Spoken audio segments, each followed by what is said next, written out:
तो आज अपन पहला टॉपिक स्टार्ट कर रहे हैं मैकेनिक्स का। ठीक है, मैकेनिक्स बेसिकली सबको पता है मैकेनिक्स है क्या। मैकेनिक्स है अपनी स्टडी ऑफ मोशन। ठीक है, एनसीईआरटी खोलोगे अगर क्लास 11th की पार्ट में, तो मोस्टली मैकेनिक्स ही है। क्लास 11th में सबसे इंपॉर्टेंट टॉपिक मैकेनिक्स ही है।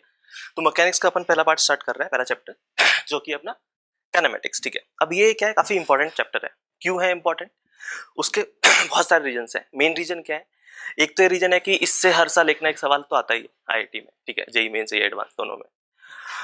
फॉर एग्जांपल अगर अपन बात करें अभी जो जनवरी में जेईई मेंस हुआ है, इसमें 6 क्वेश्चंस आए थे टोटल सारे सेट मिला के। तो हर एक सेट में एक नया क्वेश्चन आया ही था।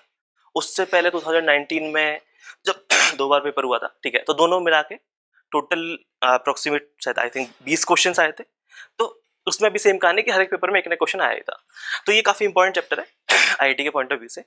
और उसके अलावा एक मेन इंपॉर्टेंट जो रीजन है इसके क्यों ये ज्यादा इंपॉर्टेंट है, वो है कि अगर तुम्हें मैकेनिक्स की बात करनी है और मैकेनिक्स के अगर तुम बात करोगे बेसिक्स की कि मैकेनिक्स के बेसिक्स हम कहाँ सीखते हैं, तो ये चैप्टर है। ठीक है, इस चैप्टर में तुम मैकेनिक्स के बेसिक्स सीखोगे। अब क्या क्या पढ़ेंगे, ठीक है, तो बहुत ही रियल लाइफ वाली बातें होंगी यहाँ पे, बहुत ही रियल लाइफ वाले एग्जांपल्स होंगे। ठीक है, जैसे कि अगर मैं बात करूं कि लेट्स सपोज तुम्हारे पास, तुम एक कार में बैठे हो, ठीक है, और तुमने सामने देखा कि कोई बंदा है। ठीक है, अब तुमने ब्रेक अप्लाई किए। ठीक, तो कितने डिस्टेंस है, ठीक है, तो हमें मान लेते हैं t=0 पे यहाँ जाके कार रुक जाती है, तो t=t0 पे। तो ये t0 की वैल्यू क्या होगी, कैसे निकालेंगे, कितने टाइम बाद तुम्हारी कार रुकेगी, वो तुम इस चैप्टर में बात करोगे। ठीक है, मैकेनिक्स में और भी कहानियां है, जैसे कि लेट्स सपोज मैंने एक बॉल ली, ठीक, मैंने इस बॉल को ऊपर फेंका कुछ स्पीड से, ठीक है, मान लेते हैं 20 मीटर पर सेकेंड। तो क्या होगा, ये बॉल ऊपर जाएगी और नीचे आएगी। ठीक है, तो कितने टाइम में ऊपर पहुंचेगी, कितनी मैक्सिमम हाइट होगी, कहां सीखोगे, इसी चैप्टर में अपन बात करेंगे इसके बारे में। ठीक है, लेट्स सपोज एक और एग्जांपल लेते हैं कि तुमने क्या किया, एक बिल्डिंग है, ठीक है, और बिल्डिंग में तुम्हारा दोस्त रहता है। तुमने यहां से एक बॉल को ऊपर फेंका, ठीक है, उसने भी एक बॉल को नीचे फेंका।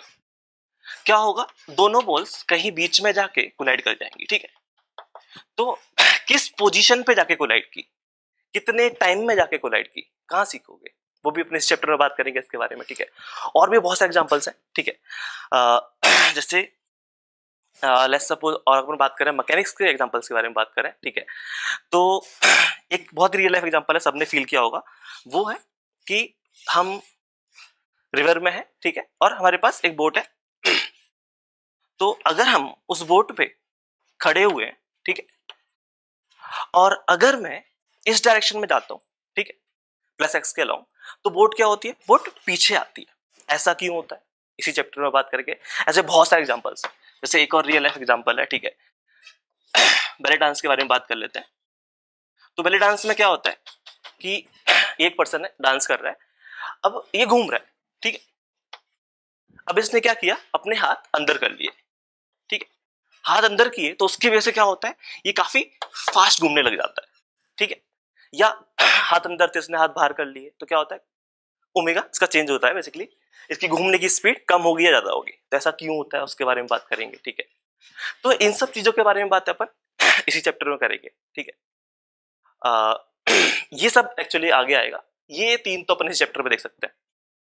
तो ऐसे बहुत सारे रियल लाइफ केसेस होंगे जिनके बारे में अपन बात करेंगे। तो अगर मैकेनिक्स सीखना है, तो मैकेनिक्स के लिए जो बेसिक स्टार्ट होंगे वो कहां से स्टार्ट होंगे, अपने काइनेमेटिक्स से स्टार्ट होंगे। ठीक है, तो अपन चैप्टर स्टार्ट करते हैं, काइनेमेटिक्स के बारे में क्या कहानी है। ओके, तो हम लोग काइनेमेटिक्स के बारे में बात कर रहे हैं। ठीक है, तो काइनेमेटिक्स जो है वो अपना टॉपिक है किसका, मैकेनिक्स का पहला चैप्टर है। ठीक है, और मैकेनिक्स है क्या, मैकेनिक्स है बेसिकली स्टडी ऑफ मोशन। ठीक है, अब इसको हमने 2 पार्ट्स में डिवाइड किया हुआ है। यहां पे एक है हमारा स्टैटिक और एक पार्ट है हमारा डायनामिक। तो कॉमन सेंस वाली बात है, ठीक है, कि 2 पार्ट क्यों है। हम मोशन की बात कर रहे हैं यहाँ पे मैकेनिक्स में। ठीक है, तो 2 केस पॉसिबल है, या तो हमारा जो बॉडी है, जो ऑब्जेक्ट है, जो पार्टिकल है, या तो वो रेस्ट पे होगा, ठीक है, और या फिर तुम्हारी जो बॉडी है वो किस में होगी, मोशन में होगी। तो 2 पार्ट कर दिया हमने। ठीक है, अब यहाँ पे स्टैटिक वाले पार्ट में हम लोग क्या करते हैं, स्टैटिक वाले पार्ट में हम लोग करते हैं स्टडी ऑफ फोर्सेस, ठीक है। यहाँ पर तुम फोर्सेस के बारे में बात करोगे, जैसे फॉर एग्जांपल मैं बात कर लूं, जैसे प्लेटफॉर्म है, ठीक है, तो एक प्लेटफॉर्म के ऊपर मैंने एक बॉक्स रख दिया, ठीक है, तो होगा क्या, बॉक्स प्लेटफॉर्म पे कुछ फोर्स अप्लाई करेगा, प्लेटफॉर्म बॉक्स पे कुछ फोर्स अप्लाई करेगा। तो यहाँ पे ये जो फोर्स आया एन, अगर मैं इसकी वैल्यू पूछूं तो इसकी वैल्यू जो तुम निकालोगे तो कैसे निकालोगे, फोर्सेस की स्टडी के थ्रू निकालोगे, ठीक है। और ये वाला पार्ट हम लोग कवर करते हैं किसमें, एनएलएम में, ठीक है। तो ये वाला पार्ट एक्चुअली हमारा एनएलएम में आएगा, हम एनएलएम में इसके बारे में बात करेंगे। इसका रियल लाइफ एग्जांपल क्या है, इसका रियल लाइफ एग्जांपल है कि जैसे वेइंग मशीन है, ठीक है, तुम वेइंग मशीन पे खड़े हो, तो वेइंग मशीन पे खड़े हो, वेइंग मशीन की कितनी रीडिंग आ रही है, ये वही तो एग्जांपल है, ये वेइंग मशीन है, इस पे तुम खड़े हो गए, तो इसके बारे में अपन बात करेंगे कब, एनएलएम में, ठीक है। अब सेकंड पार्ट जो था डायनामिक्स, ठीक है, डायनामिक्स में क्या है, बॉडी मोशन में, ठीक है, और यहाँ पे बॉडी मोशन में है, तो इसको हमने फर्दर दो पार्ट्स में डिवाइड किया हुआ है, ठीक है। एक है हमारा काइनेटिक और एक है हमारा काइनेमेटिक्स,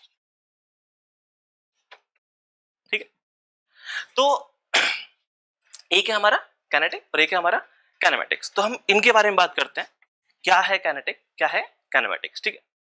तो यहां पे हमने बोला कि इसके दो पार्ट्स हैं, काइनेटिक एंड काइनेमेटिक्स, ठीक है। अब ये तो कॉमन सेंस वाली बात लग रही है कि तुम यहाँ मोशन की बात कर रहे हो, तो ऑब्वियस सी बात है तुम काइनेटिक में भी मोशन की बात करोगे, तुम काइनेमेटिक्स में भी मोशन की बात करोगे। फिर दो पार्ट क्यों है, दो पार्ट है क्योंकि हम मैकेनिक्स में कर क्या रहे हैं, मैकेनिक्स में मोशन की बात तो कर रहे हैं, ठीक है, और हम फोर्सेस की बात भी कर रहे हैं मैकेनिक्स में। तो यहाँ पे काइनेटिक में क्या होगा, काइनेटिक में तुम स्टडी ऑफ मोशन तो करते ही हो, study of motion and study of cause of motion. Motion के पीछे जो रीजन है, किसकी वजह से मोशन स्टार्ट हो रहा है तुम्हारा, ठीक है, कौन है जो पार्टिकल की स्टेट को चेंज कर रहा है, मोशन को अफेक्ट कर रहा है, हम उसके बारे में भी बात करेंगे। तो यहाँ पे तुम मोशन के बारे में तो बात कर ही रहे हो, साथ में उसके कॉज के बारे में बात कर रहे हो, ठीक है। अब कॉज क्या होगा, जैसे मान लो एक कार खड़ी है, ठीक है, एक कार खड़ी है, तुम्हें उस कार को मोशन में लेके आना है, तो क्या करोगे, पुश करोगे, ठीक है, तो पुश करोगे तो कार मोशन में आ जाएगी। या फिर मान लेते हैं कि कार सामने से आ रही थी और तुम बाहुबली हो, ठीक है, या फिर खली मान लो, ठीक है, तुमको कार को रोकना है, क्या करोगे, तुम उसको रोकोगे, ठीक है, तो उस केस में तुम क्या कर रहे हो, उसको पुल कर रहे हो। तो यहाँ पे या पुश कर रहे हो या पुल कर रहे हो, तो ये इसको अपन क्या बोलते हैं, इसको अपन फोर्स बोलते हैं। तो कॉज ऑफ मोशन जो है, या तो ये हमारा फोर्स होगा या फिर ये टॉर्क भी होता है। टॉर्क क्या है, ये कुछ नया सा नाम है, ठीक है। तो फोर्स होता है cause of motion for translatory motion, अगर पार्टिकल कुछ ट्रांसलेट कर रहा है तो हमारा जो कॉज ऑफ मोशन है वो फोर्स है। और अगर हमारा पार्टिकल रोटेट कर रहा है, जैसे फैन है रोटेट कर रहा है, ठीक है, तो उसका जो कॉज ऑफ मोशन है वो टॉर्क होगा। इनके बारे में हम आगे बातें करेंगे, ठीक है। तो फोर्स को समझ में आता है क्या होता है, टॉर्क के बारे में बातें कर सकते हैं। जैसे लेट्स सपोज मैंने बोला कि मेरे पास ये पेन है और मैंने इस पे कुछ इस टाइप से किया, तो क्या होगा, बॉडी रोटेट कर गई। ऐसे रखा था पेन, मैंने ऐसे कुछ फोर्स अप्लाई किया, ठीक है, तो बॉडी क्या करेगी, रोटेट कर जाएगी। तो ये जो मैं कर रहा हूं, तो मैंने किया क्या, मैंने फोर्स अप्लाई किया, उसका इफेक्ट आया टॉर्क इफेक्ट, इसकी वजह से बॉडी तुम्हारी क्या करती है, रोटेट करती है।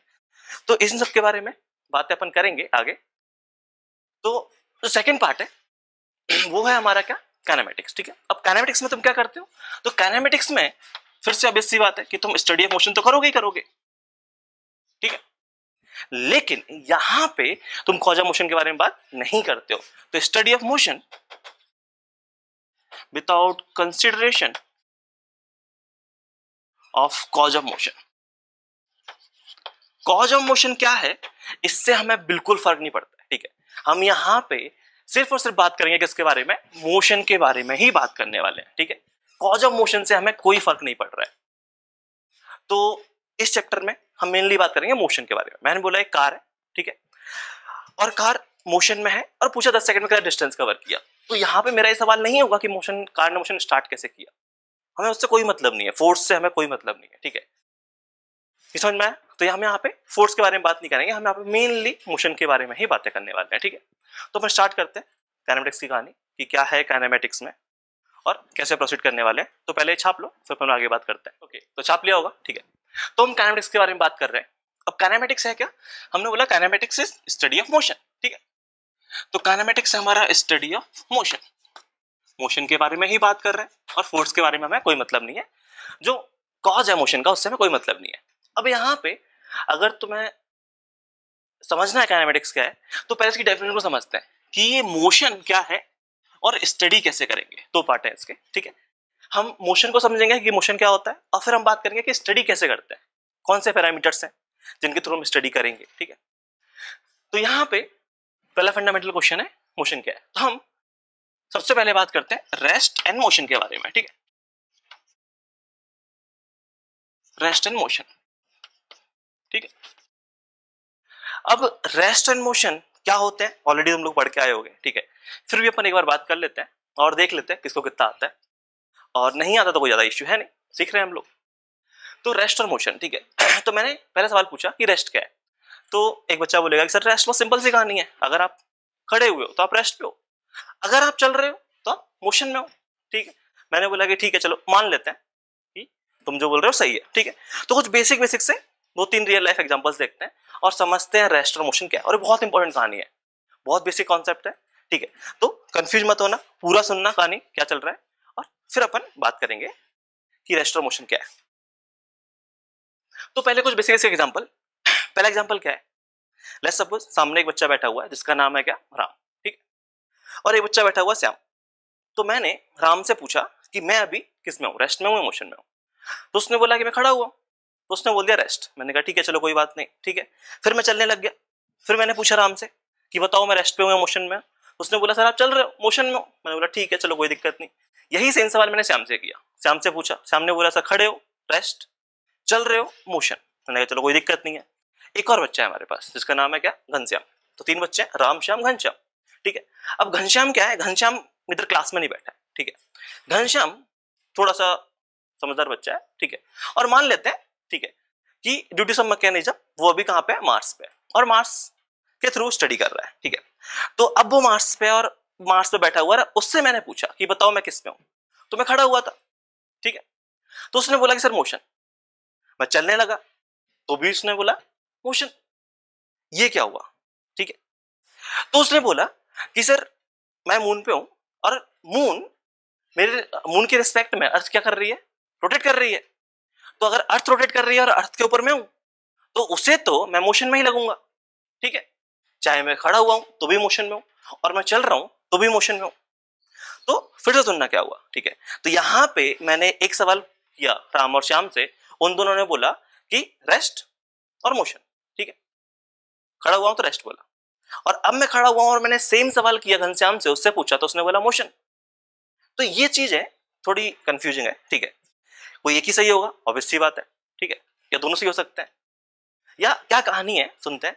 तो अब क्या है रेस्ट, क्या है मोशन, ये समझना बहुत इंपॉर्टेंट है, ठीक है। तो कौन सही है कौन गलत है, सोच के बताओ कौन सही है कौन गलत है, ठीक है। तो अकेला राम सही है या अकेला घनश्याम सही है, या दोनों ही लोग सही थे, राम ने भी सही बोला घनश्याम ने भी सही बोला। तो सोचो, तो करेक्ट आंसर क्या होगा, करेक्ट आंसर होगा कि दोनों ही सही है। पॉसिबल है क्या, बिल्कुल पॉसिबल है।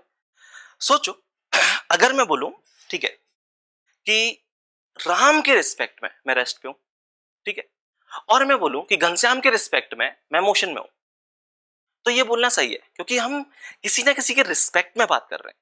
तो राम के लिए मैं रेस्ट पे हूं, घनश्याम के लिए मैं मोशन में हूं, इसमें कोई दिक्कत नहीं है क्योंकि दोनों अलग अलग ऑब्जर्वर है, अलग अलग लोग ऑब्जर्व कर रहे हैं। तो अलग अलग ऑब्जर्वर के लिए ये चीजें अलग अलग हो सकती है, ठीक है। तो जरा ध्यान सुनना, मैंने क्या बोला, मैंने ये बोला कि राम के रिस्पेक्ट में मैं रेस्ट पे हूं, घनश्याम जो कि मून पे है उसके रिस्पेक्ट में मैं मोशन में हूं। तो एक्चुअली क्या मैं ये बोलूं कि रेस्ट और मोशन कुछ रिलेटिव टर्म्स है। रिलेटिव टर्म्स है इसका मतलब क्या है, रिलेटिव टर्म्स है, ठीक है। रेस्ट और मोशन कैसे है, रिलेटिव टर्म्स है, और रिलेटिव टर्म्स है इसका मतलब क्या है, इसका मतलब ये है कि वो किसी ना किसी के रिस्पेक्ट में डिफाइन होते हैं, ठीक है। तुमने या तो जो मोशन है रेस्ट उसको डिफाइन किया विद रिस्पेक्ट टू राम, या तुमने उसको डिफाइन किया विद रिस्पेक्ट टू घनश्याम, तो किसी ना किसी के रिस्पेक्ट में ही डिफाइन होते हैं, ठीक है। तो रिलेटिव टर्म्स का मतलब क्या होता है, रिलेटिव टर्म्स का मतलब होता है कि ये जो टर्म्स हैं ये डिफाइन होते हैं विद रिस्पेक्ट टू समथिंग।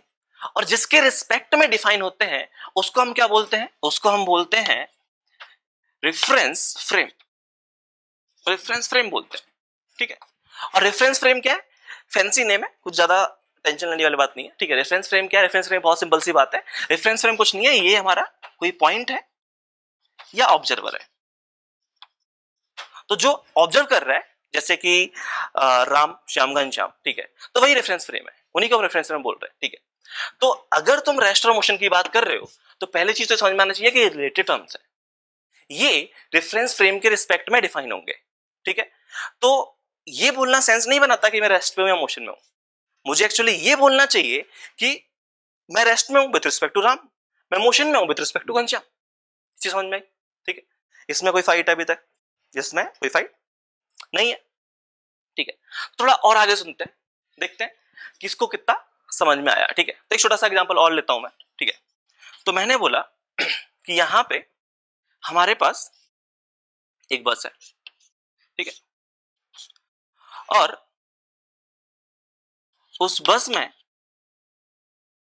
दो लोग बैठे हुए हैं, एक है हमारा राम, ठीक है, ए बोल देते हैं, एक है हमारा श्याम, बी बोल देते हैं।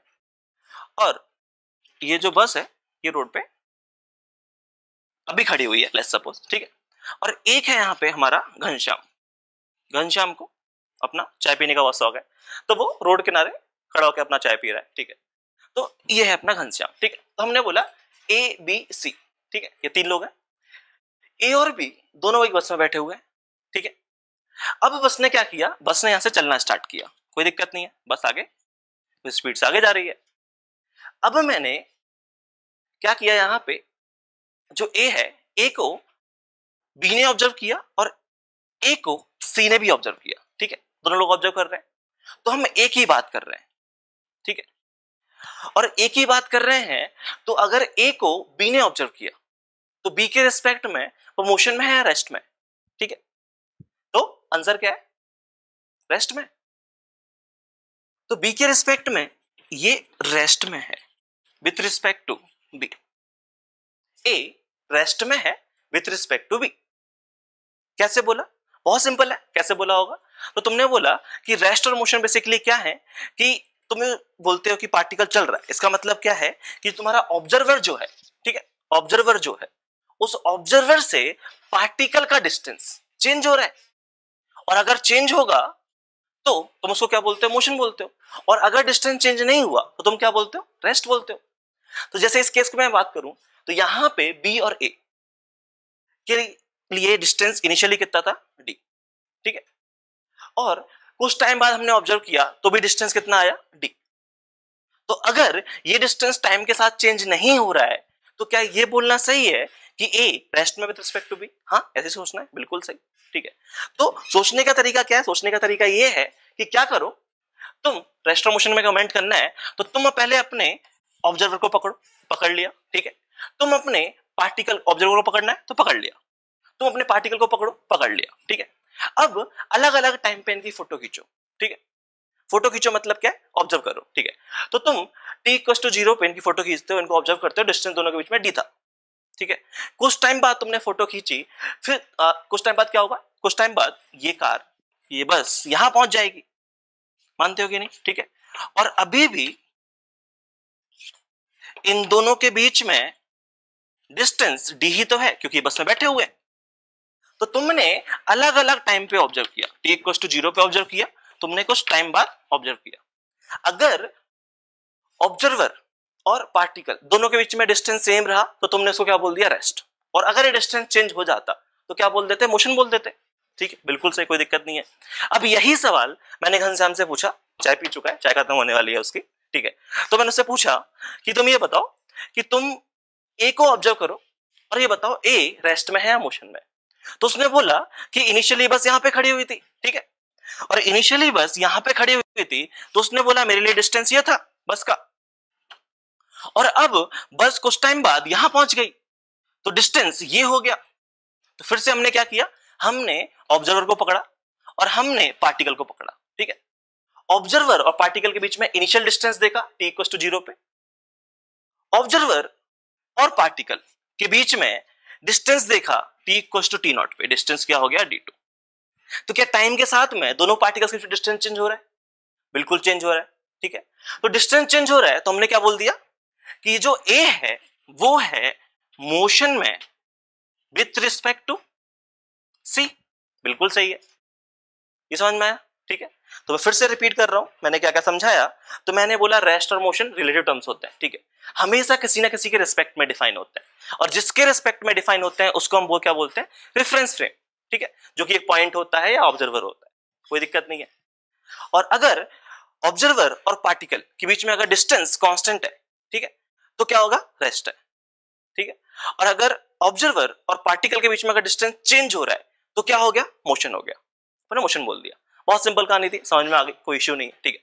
थोड़ा और सुनते हैं इसको, ठीक है, देखते हैं कितने लोगों को समझ में आया, ठीक है। समझ में ये कहानी समझ में आ गई होगी। थोड़ा सा एक अच्छा सा ट्रिकी सा क्वेश्चन है, ठीक है, तो सुनना जरा अच्छे से क्या कहानी है। तो मैंने बोला, एक छोटा सा एग्जांपल लिया, ठीक है, मैंने बोला कि क्या करो, तुम मेरे को ऑब्जर्व करो, ठीक है। अब मैं और एक हमारा एक प्यारा सा बच्चा, फिर से राम, ठीक है, मैं और राम हम दोनों की कहानी चल रही है, और सुनना क्या हुआ, ठीक है। तो क्या हुआ, मैंने राम से पूछा कि अभी मैं रेस्ट में हूं या मोशन में हूं। राम ने बोला सर रेस्ट में हूं। मैंने बोला बहुत सही है। फिर मैं चलने लगा और अब मैंने राम से पूछा मैं रेस्ट में हूं या मोशन में हूं। तो राम ने बोला मोशन में हूं। मैंने बोला बहुत सही है, कोई दिक्कत नहीं है, या तो कोई दिक्कत नहीं हुई, ठीक है। कैसे बोला, तो ये बहुत ही सिंपल कहानी थी, ठीक है। तो यहां पे ये मैं हूं, ठीक है, और यहां पे है हमारा राम, कोई दिक्कत नहीं है, ठीक है, और यहां पे अपन है।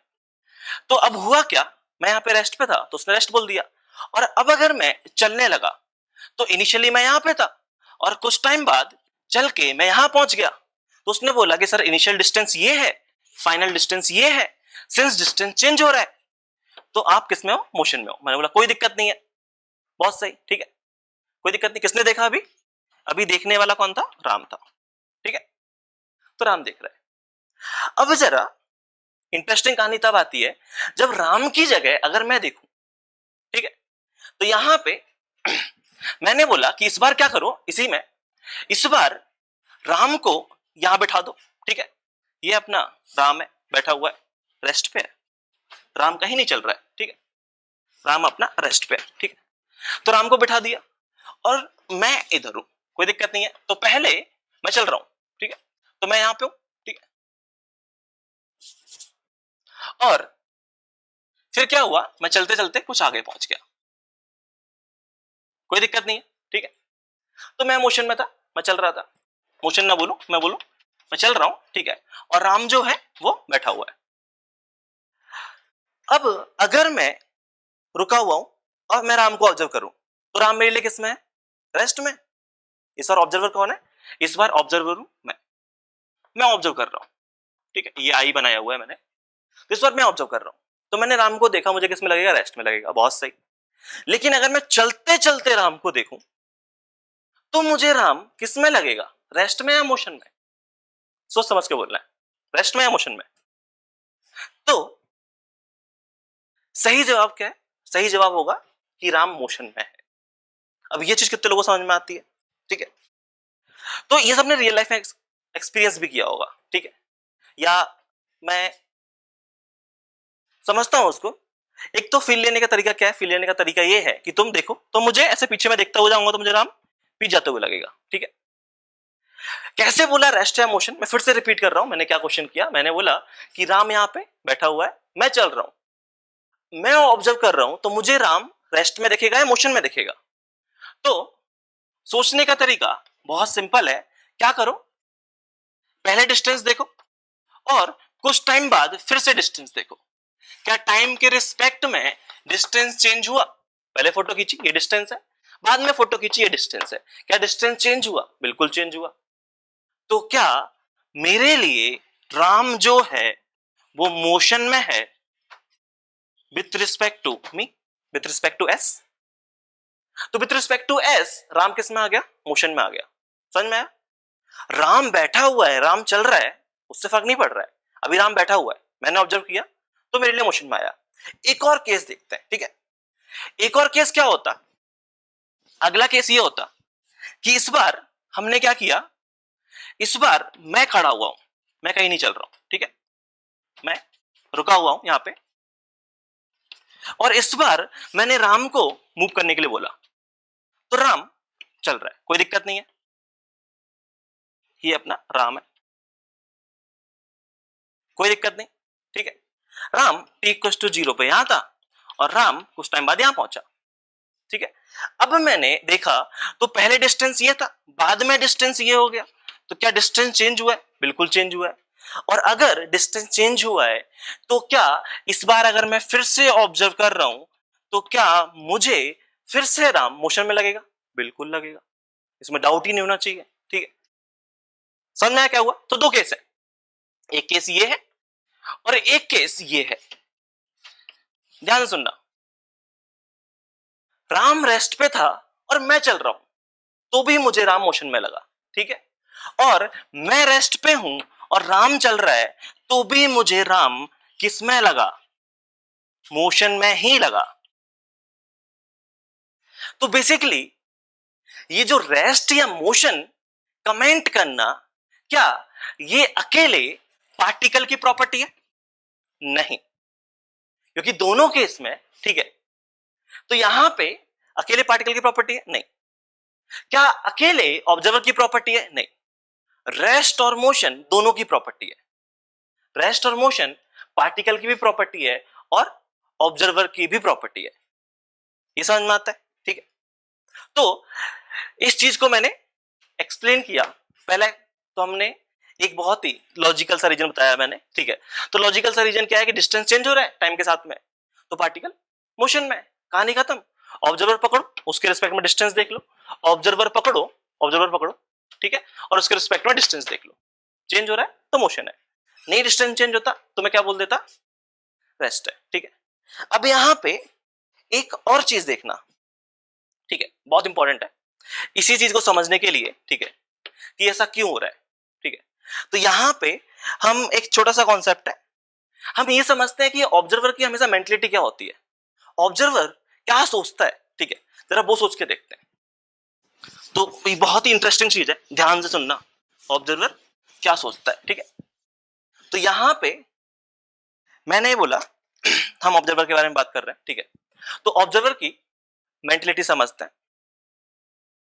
तो क्या है इंपॉर्टेंट पॉइंट? इंपॉर्टेंट पॉइंट ये है, मैं पहले लिख देता हूं फिर मैं एक्सप्लेन करूंगा मैंने क्या लिखा, कि ऑब्जर्वर जो है वो हमेशा खुद को रेस्ट पे मानता है।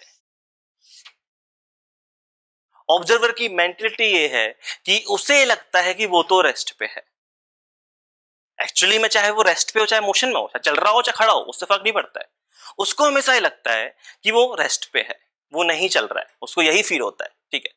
कैसे? इसके लिए बहुत ही अच्छा सा एग्जांपल है, ध्यान से सुनना, ठीक है। क्या करते हैं, मैंने बोला एक छोटा सा एक्सपेरिमेंट करते हैं, ठीक है, ठीक है। क्या करते हैं, घनश्याम को लेके आते हैं फिर से मार्च से, घनश्याम मार्च पे, ठीक है। घनश्याम से ही बात करते हैं, ज्यादा समझदार है राम के कंपेयर में। तो घनश्याम से हमने बात की, ठीक है। तो हमने क्या किया, घनश्याम को एक रूम के अंदर बिठा देते हैं, ठीक है,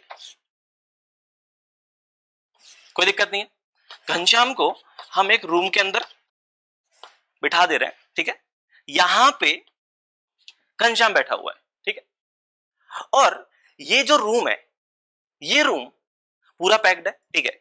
और हमने ड्यू टू सम मैकेनिज्म इसको किस तरीके से डेवलप किया है, इसको हमने इस तरीके से डेवलप किया है कि बाहर क्या हो रहा है, इस रूम के बाहर क्या हो रहा है, उसकी कोई इंफॉर्मेशन जो है वो घनश्याम के पास नहीं पहुंच सकती। बाहर बॉम्ब फूट गया, ठीक है, कोई फर्क नहीं पड़ता, घनश्याम को नहीं पता चलेगा, ठीक है। बाहर एक पार्टिकल आके इससे टकरा गया, कोलाइड कर गया, कोलिजन हो गया, घनश्याम को कोई इफेक्ट फील नहीं होगा, ठीक है। तो घनश्याम को ये पता ही नहीं है कि रूम के बाहर क्या है, ठीक है। तो घनश्याम को कुछ समझ में नहीं आ रहा है कि रूम के बाहर क्या है। अब क्या करो तुम, ये अभी रूम है, ठीक है, ये इसको हमने स्पेस में रखा हुआ है, ये स्पेस में है कहीं, ठीक है। अब ये रूम अभी रेस्ट पे होता, नहीं चल रहा है, ठीक है, मैं अर्थ पे खड़े होकर देख रहा हूं, तो मैं मान लेता हूं कि मेरे लिए नहीं चल रहा है, ठीक है। तो अगर मेरे लिए नहीं चल रहा है और अब मैं रूम के अंदर जाके ये घनश्याम से पूछूं कि ये बताओ घनश्याम तुम रेस्ट में हो या मोशन में हो, घनश्याम क्या बोलेगा? घनश्याम अपने आप को रेस्ट में ही बोलेगा, ठीक है। एक और चीज मैंने बोला, इस बार रूम मोशन में है, रूम चल रहा था, ठीक है। और फिर से मैंने घनश्याम से पूछा, तो अभी भी घनश्याम अपने आप को रेस्ट में ही बोलेगा। ये चीज समझ में आती है? ध्यान से सुनना, ठीक है। हुआ क्या, ठीक है, अपने आप को इमेजिन कर लो इसी रूम में, इस रूम में बैठे हुए हो और क्या करो, तुम्हें नहीं पता रूम के बाहर क्या हो रहा है, ठीक है। अब तुम बैठे हुए हो तो तुम रेस्ट या मोशन की बात करोगे तो तुम्हें तो ये लगेगा तुम हमेशा रेस्ट पे हो, हमेशा बैठे हुए हो।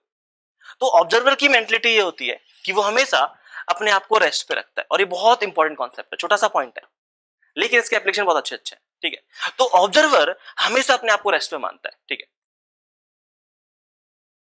ओके, तो जिन लोगों को ये चीज अभी थोड़ी समझने में फाइट आ रही है, थोड़ा सा इशू है कि ये इसमें थोड़ी इतनी फील नहीं आएगी क्या हुआ, ऐसा उसको क्यों लग रहा है कि वो हमेशा रेस्ट पे है, तो एक और एग्जांपल लेते हैं जो हमने खुद फील किया हुआ है, ठीक है।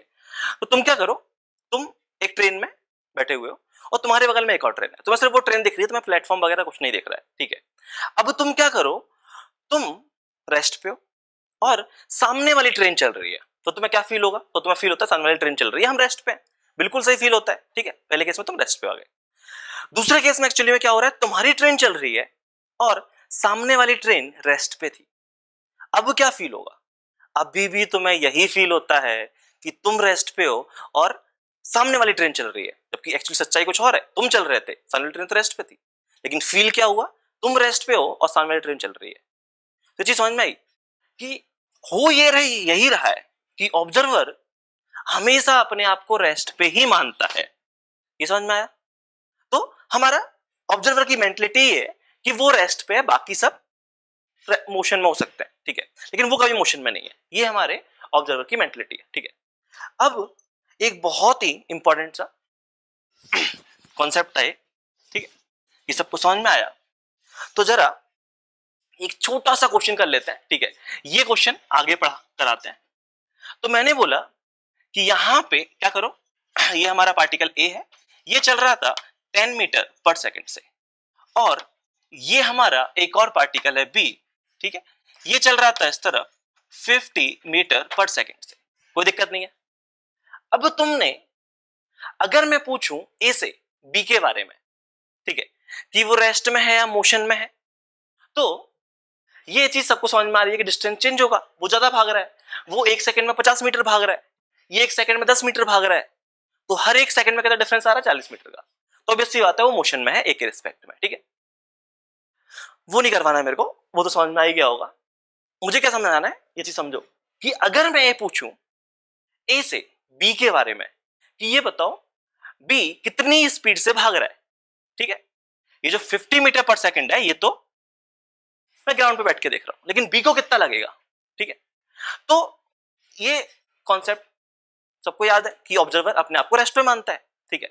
अब अगर मैं पूछूं, ठीक है, कि speed of B with respect to A, तो इस बार हमारा ऑब्जर्वर कौन है? ए है। रेफरेंस फ्रेम कौन है? ए है, ठीक है। तो ऑब्जर्वर हमारा ए है और ऑब्जर्वर की मेंटलिटी क्या है? ऑब्जर्वर यहां पे अभी चल रहा है अपना 10 से, ठीक है, और ये हमारा बी है जो इस तरफ चल रहा है कितने से? 50 मीटर पर सेकंड से। अगर मैं यहां पे बात करूं तो वेलोसिटी ऑफ ए कितनी है? वो है 10 आई कैप, और अगर मैं बात करूं वेलोसिटी ऑफ बी ये कितनी है? तो वो है 50 आई कैप, ठीक है। अब अगर मैं ए से पूछूं कि ये बताओ बी की स्पीड कितनी है, तो कैसे निकालोगे? बहुत सिंपल सा कॉन्सेप्ट है, ऑब्जर्वर अपने आप को रेस्ट पे मानता है, लेकिन ये तो भाग रहा है 10 से, और अगर ये 10 से भाग रहा है तो इसको अपने आप को रेस्ट पे लगाना है, क्या करेगा ये? अगर मैं ये करूं कि इसको रेस्ट पे लाने के लिए इसको 10 मीटर से पीछे भगा दूं, तो इफेक्टिवली जीरो हो गई इसकी वेलोसिटी, जीरो हो गई इसकी स्पीड। और अगर तुमने इसको 10 मीटर पर सेकंड की स्पीड पीछे दी तो क्या तुम्हें 10 मीटर पर सेकंड की स्पीड इसको भी पीछे देनी पड़ेगी? ये कॉन्सेप्ट बहुत सिमिलर है, ठीक है, कि जो भी चेंज करोगे पूरे सिस्टम में चेंज होगा। जैसे कि तुमने ये चीज मैथ्स में पढ़ी होगी कि जैसे कि इक्वेशन लिखी हुई है 10y इक्वल टू 5x, ये लिखा हुआ है, ठीक है। अब अगर तुम 2 का मल्टीप्लाई यहां कर रहे हो तो 2 का मल्टीप्लाई इधर कर दो, जो भी चेंज कर रहे हो पूरे सिस्टम में होना चाहिए। तो हमने वही किया। हमने क्या किया, हमने बोला कि हमने इसको 10 की स्पीड पीछे दी तो इसको भी 10 की स्पीड पीछे दे दी, कोई दिक्कत नहीं है। ये रेस्ट पे आ गया, ये रेस्ट पे आ गया तो ये अपने आप को रेस्ट पे मान रहा है, और ये अगर अपने आप को रेस्ट पे मान रहा है तो speed of B with respect to A क्या ये हो गई 50 माइनस 40, 50 माइनस 10, 50 माइनस 10 हुई कि नहीं हुई? ये कितनी आ गई? ये आ गई हमारी 40। डायरेक्शन किस तरफ है? आगे की तरफ है, तो 40 आई कैप मीटर पर सेकेंड। ये समझ में आया? कितनी आ गई? 40 आई कैप। और ये तुम आगे जाके पढ़ोगे, ये क्या लिखा हुआ है? ये लिखा हुआ है velocity of A minus velocity of B minus velocity of ए।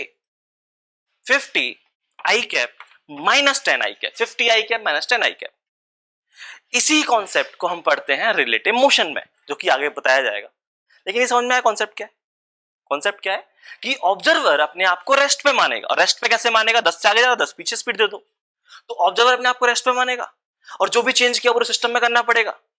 तो इसकी स्पीड कितनी आ गई? 40 मीटर पर सेकेंड। और तुम्हें ये जान के थोड़ा सा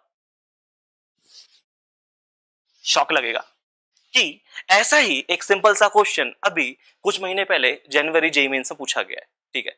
बहुत सिंपल क्वेश्चन था, एक्चुअल क्वेश्चन कुछ और था, ठीक है, बट क्वेश्चन में जो कॉन्सेप्ट था वो बहुत सिंपल सा है, ठीक है। मैंने बोला कि जो पार्टिकल ए जो है वो इस तरफ जा रहा है कितना? 2 मीटर पर सेकेंड से, और पार्टिकल बी जो है वो जा रहा है इस तरफ कितने से? 24 मीटर पर सेकेंड से, ठीक है। तुमसे पूछा गया अगर यहां पे अगर मैं वेलोसिटी ऑफ ए की बात करूं तो कितनी है? 2 आई कैप। वेलोसिटी ऑफ बी की बात करूं तो कितनी है? 24 जे कैप। यही सेम सवाल पूछा गया था, ठीक है, कि speed of B with respect to A निकालना है। मानते हो कि नहीं? तो velocity of B with respect to A ये कितना होगा? Velocity of B minus velocity of A. ये समझ में आया? ठीक है। क्या लिखा हुआ है? ये लिखा हुआ है 24 जे कैप माइनस 2 आई कैप। और जरा ध्यान से देखना, अगर इस फॉर्मूला समझ में नहीं आ रहा कोई इश्यू नहीं है, लॉजिकली सोच लो। क्या करना है? ऑब्जर्वर कौन है? ए है, ठीक है। ऑब्जर्वर ए है, ठीक है। तो यहां पे हमसे पूछा क्या गया है? हमसे पूछा गया है speed of B with respect to A. तो ऑब्जर्वर ए है तो ए अपने आप को रेस्ट पे लेके आएगा, तो रेस्ट पे लेके आएगा तो दो तुम्हें इस तरफ देना पड़ेगा, तो इसको 2 इस तरफ मिल जाएगी। ये तो रेस्ट पे आ गया। इसके पास कितनी हो गई? 24 जे कैप, 24 जे कैप 2 माइनस आई कैप, 2 माइनस आई कैप। ये समझ में आया? तो हुआ क्या यहां पे कि ये आ गया। और अब अगर मुझे स्पीड के बारे में बात करनी है, ठीक है, तो क्या मैं इसका मैग्नीट्यूड निकाल लूं? और इसका मैग्नीट्यूड निकालोगे तो कितना आ जाएगा? ये आ जाएगा 2 स्क्वायर प्लस 24 स्क्वायर, ये बना रूट 580। और ये जो क्वेश्चन है ये अभी जेईई मेंस में पूछा गया है, जेईई मेंस 2020, अभी कुछ महीने पहले। बहुत सिंपल क्वेश्चन है, ये समझ में आया? तो फिजिक्स देखो बहुत सिंपल है, ठीक है। अगर तुम्हें कॉन्सेप्ट समझ में आ रहा है कि कॉन्सेप्ट्स में क्या हो रहा है, कैसे करना है, तो फिर ये बहुत, जो जेईई मेंस के क्वेश्चन तो एकदम टप्पे होते हैं, बच्चों वाले क्वेश्चन होते हैं, इजीली सॉल्व कर लोगे, ठीक है। एडवांस के भी आराम से सॉल्व कर लोगे। तो अगर तुम्हें कॉन्सेप्ट समझ में आ गया, ठीक है, थोड़ा सा पढ़ा है हमने, अभी कारण ज्यादा नहीं पढ़ा, थोड़ा सा पढ़ा है, लेकिन ये चीज समझ में आ गई कि अगर हमने कॉन्सेप्ट ढंग से सुने, चीज अगर हम ढंग से समझी, तो छोटे छोटे कॉन्सेप्ट से भी क्वेश्चन आ सकता है, और वो क्वेश्चन सॉल्व करना हमारे लिए बच्चों वाली बात है। ये समझ में आया? ठीक है, तो कोई बड़ी बात नहीं है, तो पहले छाप लो, फिर अपन आगे बात करते हैं, ठीक है।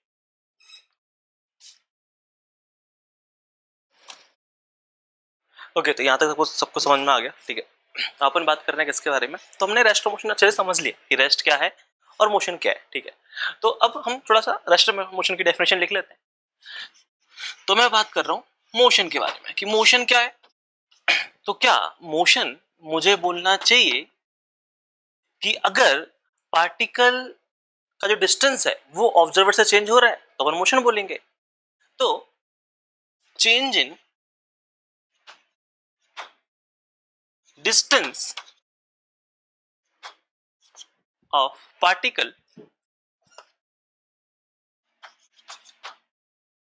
With respect to observer. ठीक है, अगर पार्टिकल का डिस्टेंस ऑब्जर्वर के रिस्पेक्ट में चेंज हो तो हम उसको मोशन बोलेंगे। क्या बोलना सही है? नहीं, थोड़ी सी गलती है। ये डिस्टेंस टर्म, ये इसके बारे में सोचते हैं। ठीक है, जैसे सोचो अगर एक पार्टिकल है सर्कल में चल रहा है। ठीक है, एक पार्टिकल है वो क्या कर रहा है? सर्कल में चल रहा है। ठीक है, इस सर्कल का सेंटर हो गया अपना। तो पार्टिकल यहां है, फिर यहां है, फिर इधर है, इधर है, ऐसे कुछ पॉइंट्स हैं। तो जरा ध्यान से देखो, अगर पार्टिकल ए पे है तो भी तो डिस्टेंस आर है, अगर पार्टिकल बी पे है तो भी डिस्टेंस आर है, अगर पार्टिकल कहीं बीच में था पॉइंट पी पे तो भी डिस्टेंस आर है। डिस्टेंस तो सेम है, लेकिन क्या हमारा पार्टिकल मोशन कर रहा है? बिल्कुल कर रहा है, पार्टिकल चलते हुए जा रहा है आगे। तो डिस्टेंस बोलना सही नहीं है। ठीक है, क्या बोलना सही है? ए एक स्पेसिफिक पॉइंट है, ठीक है, पी एक स्पेसिफिक पॉइंट है, बी एक स्पेसिफिक पॉइंट है। तो क्या मैं ये बोल दूं कि पार्टिकल की लोकेशन अलग अलग है, और लोकेशन को हम पोजीशन बोलते हैं। ठीक है, तो यहां पे मुझे चेंज इन डिस्टेंस ना लिख के मुझे लिखना चाहिए क्या? Change in position. ये समझ में आया? क्या लिखना चाहिए यहां पे मेरे को? Change in position. और पोजीशन क्या है? पोजीशन कुछ नहीं है, पोजीशन है location of particle. Particle A पे है तो पोजीशन ए हो गई, पार्टिकल पी पे है तो पी पोजीशन हो गई, बी पे है तो बी पोजीशन हो गई। तो change in position of particle with respect to reference point और ऑब्जर्वर, तो हम उसे क्या बोल रहे हैं? मोशन बोल रहे हैं, अगर पोजीशन चेंज हो रही है तो। ठीक है, लेकिन अगर पोजीशन चेंज नहीं होगी तो क्या होगा? बहुत सिंपल सी बात है, फिर क्या होगा? पार्टिकल रेस्ट पे होगा, अगर ऐसा नहीं है तो। ठीक है, तो अगर मैं बात करूं रेस्ट, तो रेस्ट क्या है कि position of particle does not change with respect to observer. ठीक है, तो ऑब्जर्वर के रिस्पेक्ट में जो पार्टिकल की पोजीशन है वो चेंज नहीं हो रही है, तो हम बोल देते हैं पार्टिकल किस पे? रेस्ट पे। कोई दिक्कत नहीं, ये भी ठीक है। अब यहां पे बहुत एक इंपॉर्टेंट पॉइंट है, ठीक है, जो कि मैं पहले लिखवा चुका हूं बता चुका हूं, लिख लो एक बार। क्या है? तो नोट करके ये पॉइंट लिख लेना। पॉइंट है कि रेस्ट और motion is a combined property of both observer and particle. ठीक है, बिल्कुल सही है, ये दोनों पे डिपेंड करता है, ऑब्जर्वर पे भी और पार्टिकल पे भी। ठीक है, तो दिख रहा होगा पार्टिकल पे और ऑब्जर्वर पे।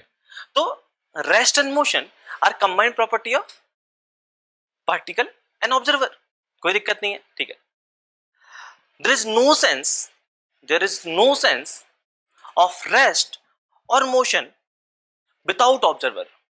अगर मैं बोलूं मैं अभी रेस्ट पे हूं या मैं बोलूं मोशन में हूं, कोई सेंस नहीं बनाता, मुझे बताना पड़ेगा किसके रिस्पेक्ट में बात कर रहे हो। ठीक है, तो इनका कोई सेंस नहीं है।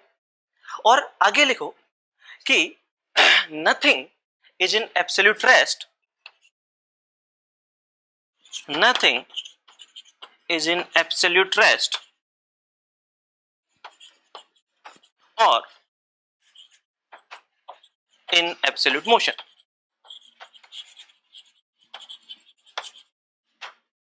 मतलब एब्सोल्यूट रेस्ट और एब्सोल्यूट मोशन क्या है? कि हमेशा रेस्ट पे है, हमेशा मोशन में, ऐसा कुछ नहीं है। ठीक है, हो सकता है एक पार्टिकल है वो भी रेस्ट पे हो, ऑब्जर्वर वन के रिस्पेक्ट में, और हो सकता है वही पार्टिकल मोशन में हो ऑब्जर्वर टू के रिस्पेक्ट में। ऐसा हुआ था, राम के रिस्पेक्ट में अभी रेस्ट पे हूं, बट घनश्याम जो कि मून पे है उसके रिस्पेक्ट में मैं किस में हूं? मोशन में हूं। तो ऐसा कुछ नहीं है कि एब्सोल्यूट रेस्ट और एब्सोल्यूट मोशन, कि पार्टिकल हमेशा ही रेस्ट पे देखेगा, किसी से भी दिखवा लो, या हमेशा ही मोशन में दिखेगा। तो एब्सोल्यूट रेस्ट और एब्सोल्यूट मोशन का कोई कॉन्सेप्ट नहीं है। ठीक है, और रेस्ट और मोशन की बात कर रहे हो तो आपको पार्टिकल और ऑब्जर्वर दोनों के बारे में बात करनी पड़ेगी, दोनों को कंसीडर करना पड़ेगा, कोई दिक्कत नहीं है। ठीक है, तो ये कहानी थी हमारी किसके बारे में? रेस्ट और मोशन के बारे में, कोई इश्यू नहीं है। ठीक है, चलो आगे बढ़ते हैं। ओके, तो ये हमने रेस्ट और मोशन के बारे में बात कर ली। ठीक है, तो अब अपन बात कर रहे हैं काइनेमेटिक्स के बारे में। तो काइनेमेटिक्स में स्टडी ऑफ मोशन में हमको मोशन समझ में आ गया, ठीक है, कि मोशन क्या है, मोशन क्या होता है, समझ में आ गई। अब आगे हम बात करें किसके बारे में, स्टडी की। स्टडी हम कैसे करेंगे, स्टडी करने का मतलब क्या है, ठीक है। तो देखो, स्टडी करने के लिए तुम्हें कुछ बेसिक पैरामीटर्स पता होना चाहिए। तुम्हें पता होना चाहिए कि डिस्टेंस क्या होता है, डिस्प्लेसमेंट क्या होता है, क्या होती है स्पीड, क्या होती है वेलोसिटी। ऑलरेडी सब लोग पढ़ के आए हो 9th क्लास में, पता है मेरे को, लेकिन फिर भी एक बार देख लेते हैं, ठीक है, कि आईआईटी के पॉइंट ऑफ व्यू से कहीं ऐसा तो नहीं कुछ चीजें हमने मिस कर दी हो या पहले हमने नहीं पढ़ी है। तो है बहुत सारी चीजें जो पहले नहीं पढ़ी है, वो सब हम देखेंगे। तो स्टडी कैसे करेंगे इसके बारे में बात कर रहे हैं। तो स्टडी करने के लिए कुछ इंपॉर्टेंट पैरामीटर्स है जो आपको पता होना चाहिए, ठीक है। तो मैं एक एक करके उनके बारे में बात करता हूं। तो कुछ इंपॉर्टेंट पैरामीटर्स हैं।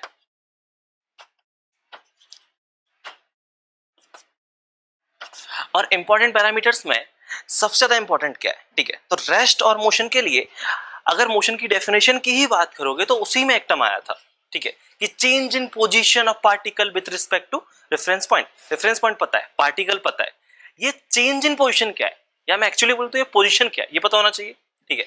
तो एग्जैक्टली हम पहले उसी से स्टार्ट करने वाले हैं। तो जो फर्स्ट टर्म है वो है हमारा पोजीशन। अब क्या है ये पोजीशन, हम इसके बारे में बात कर रहे हैं, ठीक है। तो ऐसे कोई फैंसी डेफिनेशन नहीं, अपन बहुत सिंपल सी बात करते हैं, ठीक है। तो मैं ये बतानी है कि तुम्हारी पोजीशन क्या है, ठीक है। तो पोजीशन कुछ नहीं है, पोजीशन है basically location of particle, location of particle.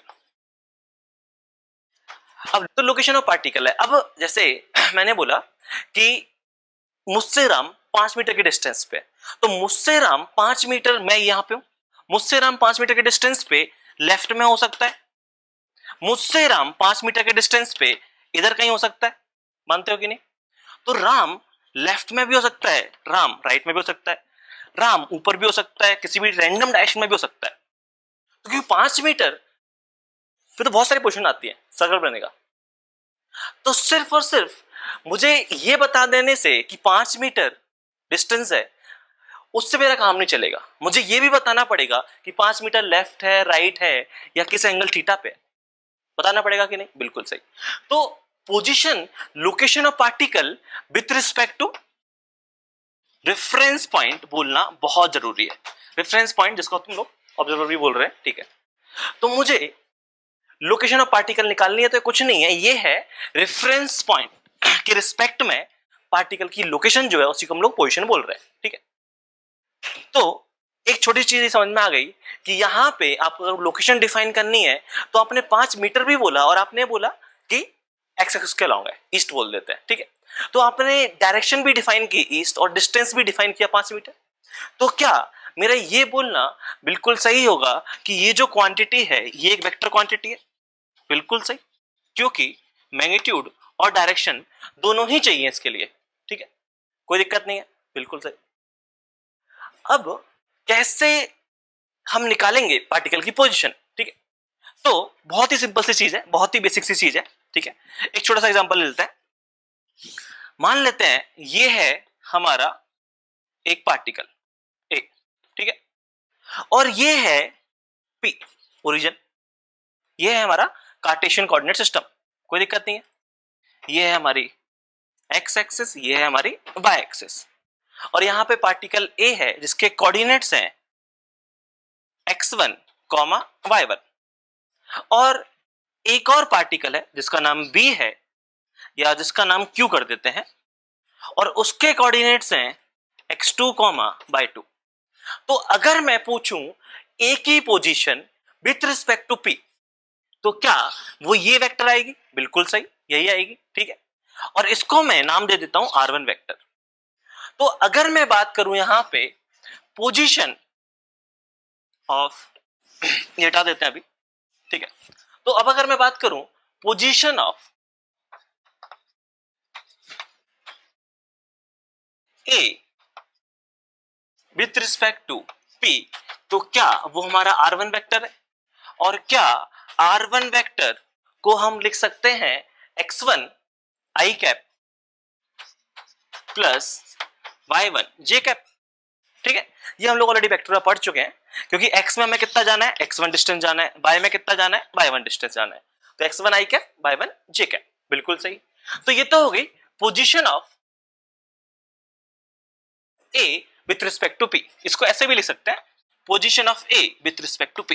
ठीक है, अब अगर मुझे ये जानना होता पोजीशन ऑफ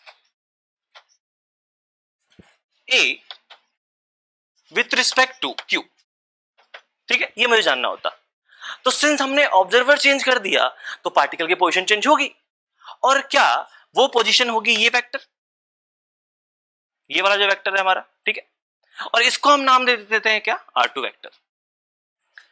तो क्या होगी वो R2 वेक्टर होगी,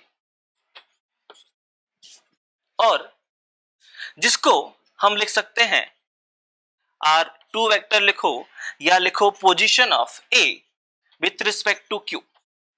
और क्या होगी ये पोजीशन, तो ये भी हम वेक्टर में ऑलरेडी सीख चुके हैं, ये होगी x1 minus x2, x1 minus x2 i cap plus y1 minus y2, y1 minus y2 j cap, यही होगी। तो इस तरीके से हम पोजीशन निकालेंगे। ठीक है, तो पोजीशन कुछ नहीं है, लोकेशन ऑफ पार्टिकल है। ठीक है, वेक्टर क्वांटिटी है, निकालने का तरीका वही कि हमें वेक्टर्स निकालने हैं, R1 वेक्टर निकालो, R2 वेक्टर निकालो। ठीक है, तो ये हो गई पोजीशन के बारे में कहानी। ठीक है, अब ये तो है हमारा पहला इंपॉर्टेंट पैरामीटर। सेकंड जो पैरामीटर है वो क्या है, ठीक है, तो सेकंड जो पैरामीटर है वो है पाथ।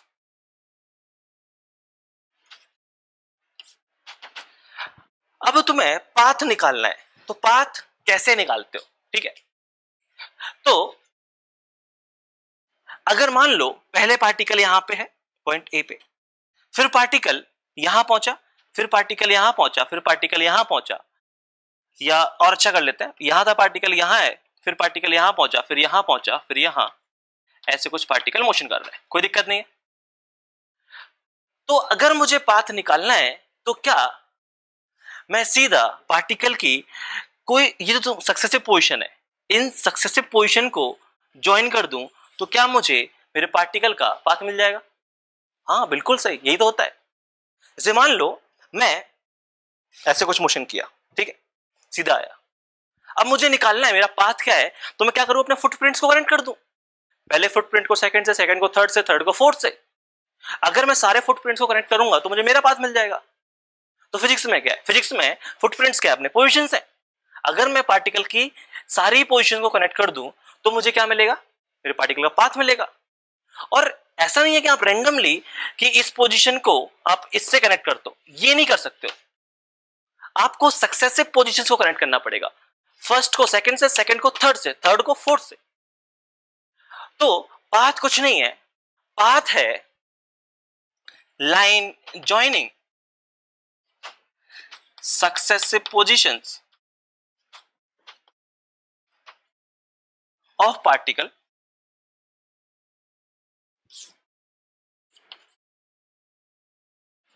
ठीक है, और ये जो आपने लाइन ज्वाइन की है, ये लाइन कुछ भी हो सकती है, हो सकता है ये लाइन जो है वो स्ट्रेट लाइन आ जाए, मानते हो कि नहीं,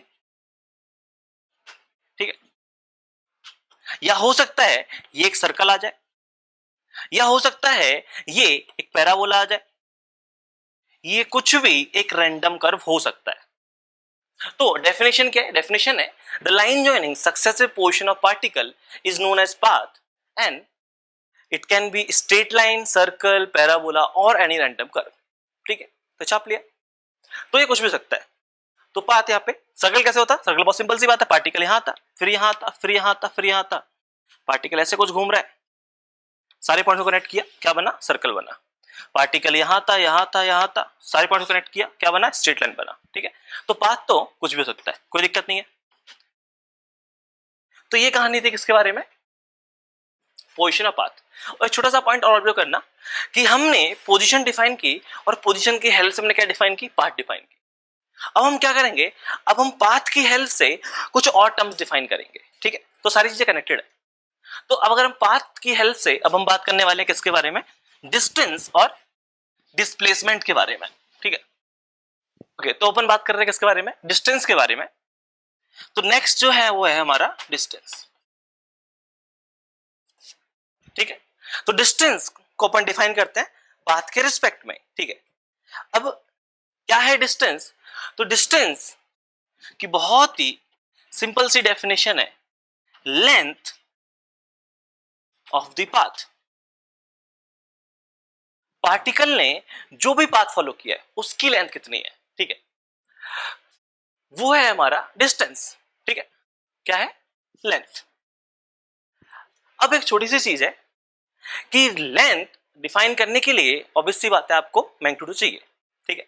जैसे मैंने बोला कि मेरे पास ये एक लाइन होती ये एक लाइन है, ठीक है, और मान लेते हैं ये डिस्टेंस है कितना, 1 मीटर, ठीक है। अब यहां पे ये डिस्टेंस 1 मीटर है, तो मुझे इसकी लेंथ निकालनी है। एक रॉड मान लेते हैं कि हमारी एक रॉड है, ठीक है। अब क्या करो, तुम इस एंड से ए और बी, ये इसके एंड्स के नाम है, तुम ए से बी लेंथ मेजर करो यहां से यहां तक, या तुम बी से ए लेंथ मेजर करो। लेंथ कितनी आएगी? 1 मीटर ही आएगी, ठीक है। ऐसा नहीं है कि ए से बी मेजर करोगे तो +1 मीटर और बी से ए मेजर किया तो -1 मीटर, नहीं, लेंथ जो है 1 मीटर ही आई। एक और काम करो, इसके 3 पार्ट कर लो, इस पार्ट की लेंथ कैलकुलेट करो, इस पार्ट की लेंथ कैलकुलेट करो और इस पार्ट की लेंथ कैलकुलेट करो, और तीनों लेंथ का सम कर दो, टोटल लेंथ मिल जाएगी। कितना होगा? फिर से 1 मीटर होगा, +1 मीटर -1 मीटर नहीं होगा, ठीक है। तो ये छोटी चीज हमको पहले से पता है और ये कॉमन सेंस भी है कि लेंथ जो है वो हमेशा कैसी होती है, एक पॉजिटिव क्वांटिटी होती है, ठीक है। लेंथ कभी नेगेटिव नहीं हो सकती। और अगर मुझे सिर्फ लेंथ डिफाइन करनी है तो इसके लिए मुझे डायरेक्शन की जरूरत नहीं पड़ती, ठीक है, कि लेफ्ट से राइट मेजर करूं कि राइट से लेफ्ट मेजर करूं, वो 1 मीटर ही आना है। तो यहां से दो बहुत ही इंपॉर्टेंट पॉइंट सामने आए। पहला पॉइंट तो ये कि ये जो क्वांटिटी है वो कैसी है, स्केलर क्वांटिटी है, सिर्फ लेंथ चाहिए, सिर्फ मैग्नीट्यूड चाहिए, ठीक है। और दूसरा जो इंपॉर्टेंट पॉइंट समझ में आया वो ये है कि ये जो डिस्टेंस है, distance is always positive. Distance कभी नेगेटिव नहीं हो सकता। क्यों? क्योंकि लेंथ नेगेटिव नहीं हो सकती, और लेंथ नेगेटिव नहीं होगी तो ऑब्वियस सी बात है डिस्टेंस भी कभी नेगेटिव नहीं होगा, ठीक है। तो डिस्टेंस कैसे मेजर करते हैं? बहुत सिंपल सी कहानी है। मान लो तुम ए से बी गए और बी से तुम गए सी, ठीक है। ये लेंथ ले लेते हैं 3 मीटर, ये लेंथ ले लेते हैं 4 मीटर, ठीक है। अब आपको निकालना है कि पार्टिकल ने टोटल डिस्टेंस कितना कवर किया। तो डिस्टेंस कैसे निकालोगे? डिस्टेंस निकालोगे लेंथ ऑफ ए बी, क्योंकि पार्टिकल ने ए बी पाथ फॉलो किया है, plus length of B C. और लेंथ ऑफ ए बी कितना है? 3 metre. Length of B C कितना है? 4 मीटर। कितना आ गया? 7 मीटर। तो डिस्टेंस निकालना बहुत ही सिंपल चीज है। क्या करो, जो भी पार्टिकल ने पाथ फॉलो किया है उसकी लेंथ निकाल दो। तो ये 3 मीटर, ये 4 मीटर, ठीक है। एक और एग्जांपल देख लो। जैसे मैंने बोला होता कि मेरा एक पार्टिकल है, ठीक है, और ये पार्टिकल जो है वो एक सर्कुलर पाथ में मूव कर रहा है, इस सर्कल में मूव कर रहा है, ठीक है। पार्टिकल ए से बी गया और ये इसकी रेडियस आर है और ये एंगल थीटा है, लेट्स सपोज कितना, 60 डिग्री। कोई दिक्कत नहीं है, ठीक है। और ये ले लेते हैं हम 2 मीटर। और पार्टिकल A2 भी गया है। मुझे यहां पे डिस्टेंस निकालना होता, क्या आता डिस्टेंस? डिस्टेंस सिंपल सी बात है, आर्क लेंथ आता, क्योंकि इस बार पार्टिकल इस आर्क के थ्रू मूव किया है तो आर्क लेंथ आता। और आर्क लेंथ सबको पता है क्या होता है, आर इंटू थीटा। आर है यहां पे 2 मीटर और थीटा कितना है, तो ये चीज सबको अच्छे से याद होगी। नहीं है तो सुन लो कि थीटा जो है वो यहां पे डिग्री में नहीं आता है, किस में आता है? रेडियन में आता है। तो ये चीज 60 डिग्री है, तो ये चीज सबको पता है। नहीं पता है तो सुन लेते हैं कि 180 डिग्री मतलब पाई रेडियन, ठीक है। तो इसका मतलब 1 डिग्री कितना हो गया अपना, पाई बाय 180 रेडियन। कोई दिक्कत नहीं है, ठीक है। और यहां पे हमें चाहिए 60 डिग्री, तो 60 डिग्री कितना हो जाएगा, पाई बाय 180 इंटू 60 रेडियन। पहली क्लास है इसलिए मैं सबको बता रहा हूं, ठीक है, वरना कॉमन सेंस है। तो ये आ गया कितना अपना, पाई बाय 3 रेडियन। ये समझ में आया? तो क्या करो, यहां पे एंगल पुट कर दो, पाई बाय 3। तो कितना आ गया हमारा डिस्टेंस, ये आ गया हमारा 2 पाई बाय 3 मीटर। समझ में आया? ठीक है। तो डिस्टेंस क्या है, डिस्टेंस है हमारी लेंथ ऑफ द पाथ, ठीक है। पार्टिकल ने जो भी पाथ फॉलो किया उसकी लेंथ निकाल लो, ठीक है। और लेंथ निकालना ये अपना मैथ्स वाला सवाल है, ठीक है, और मैथ्स अपन को बहुत अच्छे से आती है, तो ज्यादा कोई दिक्कत है नहीं। तो समझ में आया डिस्टेंस क्या है, डिस्टेंस है length of the path, scalar quantity है, हमेशा पॉजिटिव होगा, ये नेगेटिव नहीं होगा। ये चीज समझ में आया? ऐसा नहीं है कि पार्टिकल अगर बी से ए आया तो डिस्टेंस चेंज हो जाएगा, अभी भी डिस्टेंस 2 पाई बाय 3 आएगा। समझ में आया? चलो, बहुत अच्छी बात है, ठीक है, ये छाप लिया होगा। आगे बात करते हैं।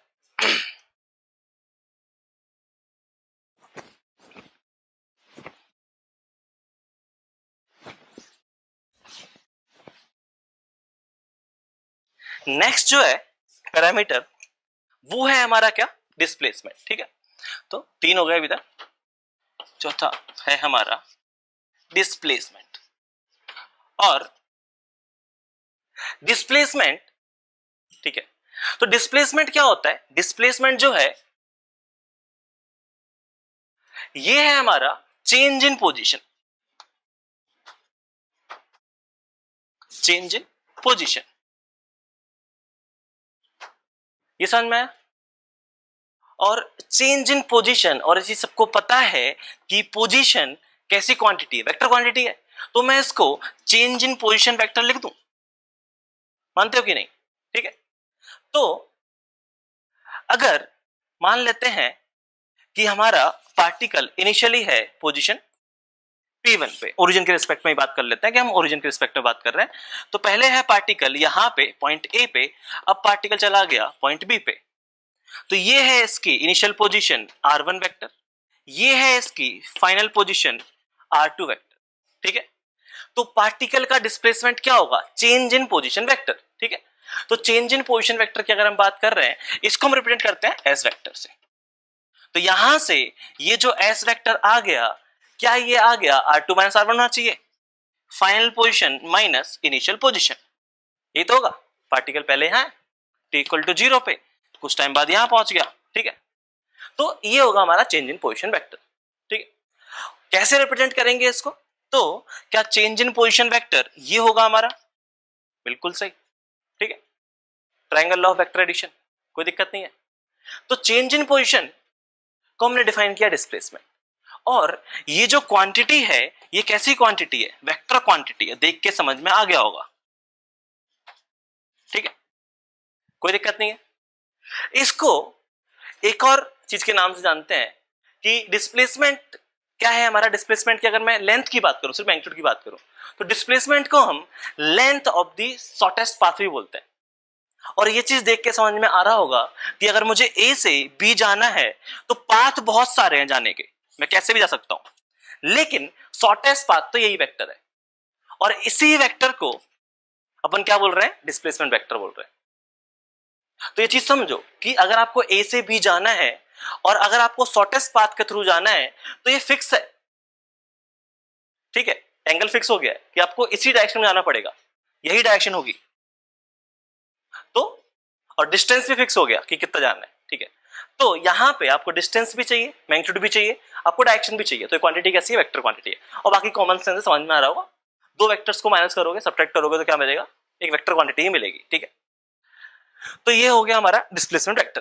कैसे करोगे कैलकुलेट डिस्प्लेसमेंट वेक्टर को, तो यहां पे अच्छा एक और पॉइंट हमने क्या बोला, ठीक है, कि मैग्नीट्यूड ऑफ डिस्प्लेसमेंट, इसको हम क्या बोलते हैं, length of the shortest path,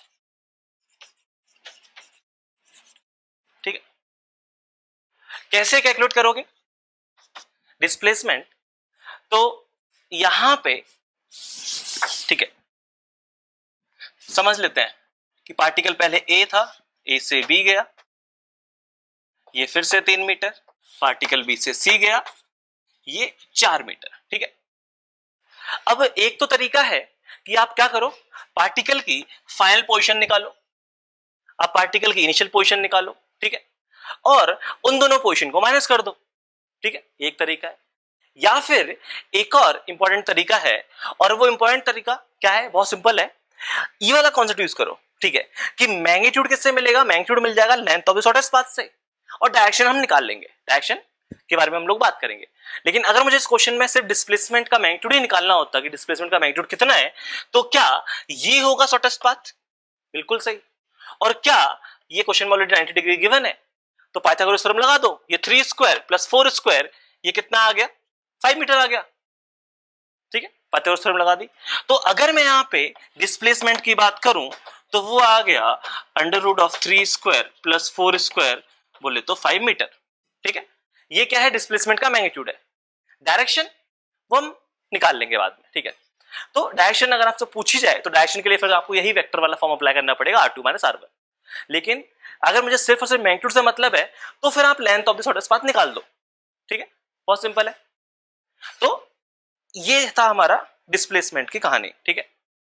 अब डिस्टेंस और डिस्प्लेसमेंट में कुछ इंपॉर्टेंट कंपैरिजंस है, उनके बारे में बात कर लेते हैं।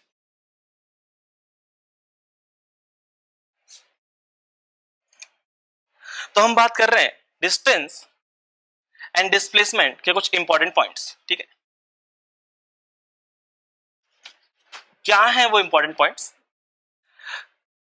अच्छा, एक छोटा सा पॉइंट और था डिस्प्लेसमेंट में ही। क्या था वो पॉइंट कि डिस्प्लेसमेंट, ये बताओ क्या वो नेगेटिव हो सकता है? कभी हो सकता है, डायरेक्शन है, और हमको पता है कि वेक्टर क्वांटिटीज में डायरेक्शन क्या रिप्रेजेंट करता है, नेगेटिव साइन क्या रिप्रेजेंट करता है, डायरेक्शन रिप्रेजेंट करता है। तो डिस्प्लेसमेंट नेगेटिव हो सकता है, जीरो हो सकता है क्या?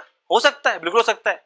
पार्टिकल की अगर इनिशियल पोजीशन और फाइनल पोजीशन सेम हो, ठीक है, जैसे मैं यहाँ खड़ा हूं, मैं घूम के आया, ठीक है, और 4 घंटे बाद घूम के आके मैं यहीं खड़ा हो गया वापस, तो क्या मेरी initial position final position same है? बिल्कुल सेम है। तो फिर डिस्प्लेसमेंट कितना हो गया? जीरो हो गया। तो डिस्प्लेसमेंट जीरो हो सकता है, डिस्प्लेसमेंट पॉजिटिव हो सकता है, डिस्प्लेसमेंट नेगेटिव भी हो सकता है, ठीक है, इसमें कोई दिक्कत नहीं है। अब हम बात कर रहे हैं किसके बारे में, कुछ इंपॉर्टेंट पॉइंट्स के बारे में। तो पहला इंपॉर्टेंट पॉइंट क्या है डिस्टेंस और डिस्प्लेसमेंट का, कि यहां पे जो डिस्टेंस है, distance is always greater than और इक्वल टू जीरो, ठीक है। या एक्चुअली में पार्टिकल मोशन में है ही है, तो ग्रेटर देन जीरो बोल देता हूं, हमेशा पॉजिटिव, ठीक है। पार्टिकल मोशन में तो कुछ ना कुछ चलेगा, ठीक है, और अगर रेस्ट पे है तो उस केस में जीरो होगा। तो क्या डिस्टेंस इज ऑलवेज पॉजिटिव, ठीक है, कोई दिक्कत नहीं है। लेकिन डिस्प्लेसमेंट जो है, ठीक है, वो कैन बी पॉजिटिव, नेगेटिव और जीरो, कोई दिक्कत नहीं है, ठीक है। यही एग्जांपल जो मैंने अभी बताया था, ठीक है, कि पार्टिकल यहां पे है और ये है पार्टिकल की, जैसे एक्स एक्सिस पे बात कर लेते हैं, पार्टिकल एक्स एक्सिस में मूव कर रहा है, ठीक है। पार्टिकल इनिशियली यहां पे पॉइंट ए पे, पार्टिकल इधर गया और ये है बी पे पहुंचा, ठीक है। तो इस केस में जो डिस्प्लेसमेंट है वो कैसा है? पॉजिटिव है। अगर यहां पे पार्टिकल ऐसा होता, इसको हमने, इस डायरेक्शन को हमने पॉजिटिव मान रखा है, ठीक है, इस डायरेक्शन को हमने नेगेटिव मान रखा है, और ये है हमारा ओरिजिन, कोई दिक्कत नहीं। अगर पार्टिकल इधर मूव करता, किस तरफ? सी की तरफ मूव करता, इधर, ये पॉइंट सी है, तो इस केस में क्या आ गया? नेगेटिव आ गया। और अगर पार्टिकल तुम्हारा घूम के वापस यहीं आ जाए, पार्टिकल बहुत सारा घूमा घूमा घूमा और वापस इसी पॉइंट पे पहुंच गया, तो उस केस में डिस्प्लेसमेंट कितना है? जीरो है। तो डिस्प्लेसमेंट कुछ भी हो सकता है, पॉजिटिव, नेगेटिव और जीरो, ठीक है। एक और इंपॉर्टेंट पॉइंट सुनते हैं, और क्या है, ठीक है, इनके बीच में कंपैरिजन की बात कर रहे हैं। तो एक और इंपॉर्टेंट पॉइंट है डिस्टेंस और डिस्प्लेसमेंट में, और ये ध्यान से सुनना, ठीक है, कि मान लेते हैं पार्टिकल ए से बी जा रहा है, कोई दिक्कत नहीं।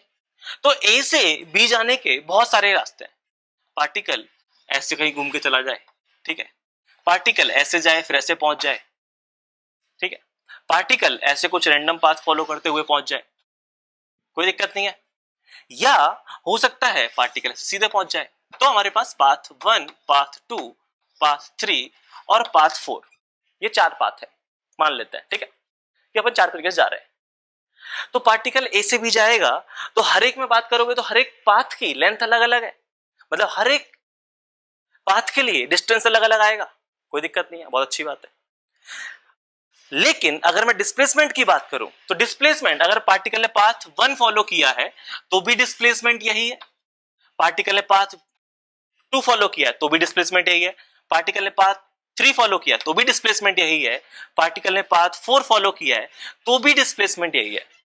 मतलब डिस्टेंस अलग अलग हो सकता है अलग अलग पाथ के लिए, लेकिन डिस्प्लेसमेंट सेम रहेगा। जी समझ में आती है? आनी भी चाहिए, ठीक है, क्योंकि जब तुम शॉर्टेस्ट पाथ की बात कर रहे हो, length of the shortest path, ये तो बोला तुमने डिस्प्लेसमेंट के मैग्नीट्यूड को, और अगर तुम उसकी बात कर रहे हो तो दो पॉइंट के बीच में शॉर्टेस्ट पाथ तो स्ट्रेट लाइन होता है और वो हमेशा सेम रहेगा, इसमें कोई डाउट होना ही नहीं है, ठीक है। हमको पता है कि पॉइंट ए और पॉइंट बी के बीच में हमेशा शॉर्टेस्ट पाथ यही रहेगा, येलो वाली लाइन जो मैंने येलो कलर से ड्रॉ की है वही लाइन होगी, तो डिस्प्लेसमेंट सेम रहना चाहिए। तो ये हमको समझ में आया कि अलग अलग पाथ के लिए डिस्प्लेसमेंट अलग अलग हो सकता है, सॉरी अलग अलग पाथ के लिए डिस्टेंस अलग अलग हो सकता है, लेकिन डिस्प्लेसमेंट सेम होगा, ठीक है। तो यहां पे क्या समझ में आया कि जो डिस्टेंस जो है, ठीक है, यहां पे ये समझ में आया कि डिस्टेंस जो है इज पाथ डिपेंडेंट, ठीक है, लेकिन डिस्प्लेसमेंट जो है इज पाथ इंडिपेंडेंट, ठीक है। डिस्प्लेसमेंट पाथ इंडिपेंडेंट है, डिस्प्लेसमेंट जो डिपेंड करता है वो किस पे डिपेंड करता है, ठीक है। तो इसको मैं इधर लिख रहा हूं, जो डिस्प्लेसमेंट है, ठीक है, तो displacement only depends on initial position and final position, right, only depends on initial position and final positions, ठीक है। ये सिर्फ और सिर्फ एंड पॉइंट्स पे डिपेंड कर रहा है, पॉइंट ए और पॉइंट बी पे, इसको कोई मतलब नहीं है कि आपने कौन सा पाथ फॉलो किया। तो डिस्प्लेसमेंट जो है वो पाथ इंडिपेंडेंट है, ठीक है, और ये डिपेंड करता है सिर्फ और सिर्फ पे इनिशियल और फाइनल पोजीशन पे, और ये चीज समझ में आनी भी चाहिए क्योंकि डेफिनेशन यही तो थी, R2 माइनस R1। क्या R2 और R1 जो कि इनिशियल फाइनल पोजीशन है, क्या वो पाथ डिपेंडेंट होती है? नहीं, वो तो पॉइंट डिपेंडेंट होती है, कौन सा इनिशियल पॉइंट है कौन सा फाइनल पॉइंट है, तो इनिशियल और फाइनल पॉइंट पे ही डिपेंड करेंगे, उनकी पोजीशन पे ही डिपेंड करेंगे, पाथ से डिस्टेंस और डिस्प्लेसमेंट का कोई मतलब नहीं है। समझ में आया? बहुत अच्छी बात है, चल ठीक है, ये भी समझ में आया। एक और इंपॉर्टेंट पॉइंट है जो कि उसी फिगर से समझ में आएगा, ठीक है। अब जरा यहां पे ये चीज बताओ कि इस पूरे सेक्शन में पाथ 1, पाथ 2, पाथ 3, पाथ 4 के लिए बात करूं तो क्या हर एक केस में जो डिस्टेंस है वो डिस्प्लेसमेंट के या तो बराबर है या उससे ज्यादा है? ये चीज समझ में आई। लेंथ ऑफ द पाथ, ये पाथ सारे बड़े पाथ है तो इनकी लेंथ ज्यादा होगी, और लेंथ ज्यादा होगी तो डिस्टेंस ज्यादा होगा। तो ये सामने जो एग्जांपल लिखा हुआ है इससे हमको ये चीज तो समझ में आ गई कि डिस्टेंस जो होता है, ठीक है, distance is always greater than और इक्वल टू, क्योंकि इक्वल टू भी हुआ है यहाँ पे, बाकी इन तीन में ज्यादा था, यहाँ पे इक्वल टू भी हुआ है, तो ग्रेटर देन और equal to magnitude of displacement. ये चीज समझ में आया? मैग्नीट्यूड की बात करोगे कि लेंथ की बात करोगे, एक स्केलर वेक्टर क्वांटिटी कंपेयर नहीं कर सकते हो, कंपेयर करना है जो कॉमन चीज है मैग्नीट्यूड उसमें कंपेयर करो। तो distance is always greater than और equal to magnitude of displacement, ठीक है, समझ में आ गया। अब यहां पे एक छोटा सा इंपॉर्टेंट पॉइंट और है, ठीक है, जिसको नोट करके लिखना है सबको, ठीक है। क्या है वो पॉइंट, पहले सुनते हैं कि डिस्टेंस और डिस्प्लेसमेंट कब इक्वल हुए।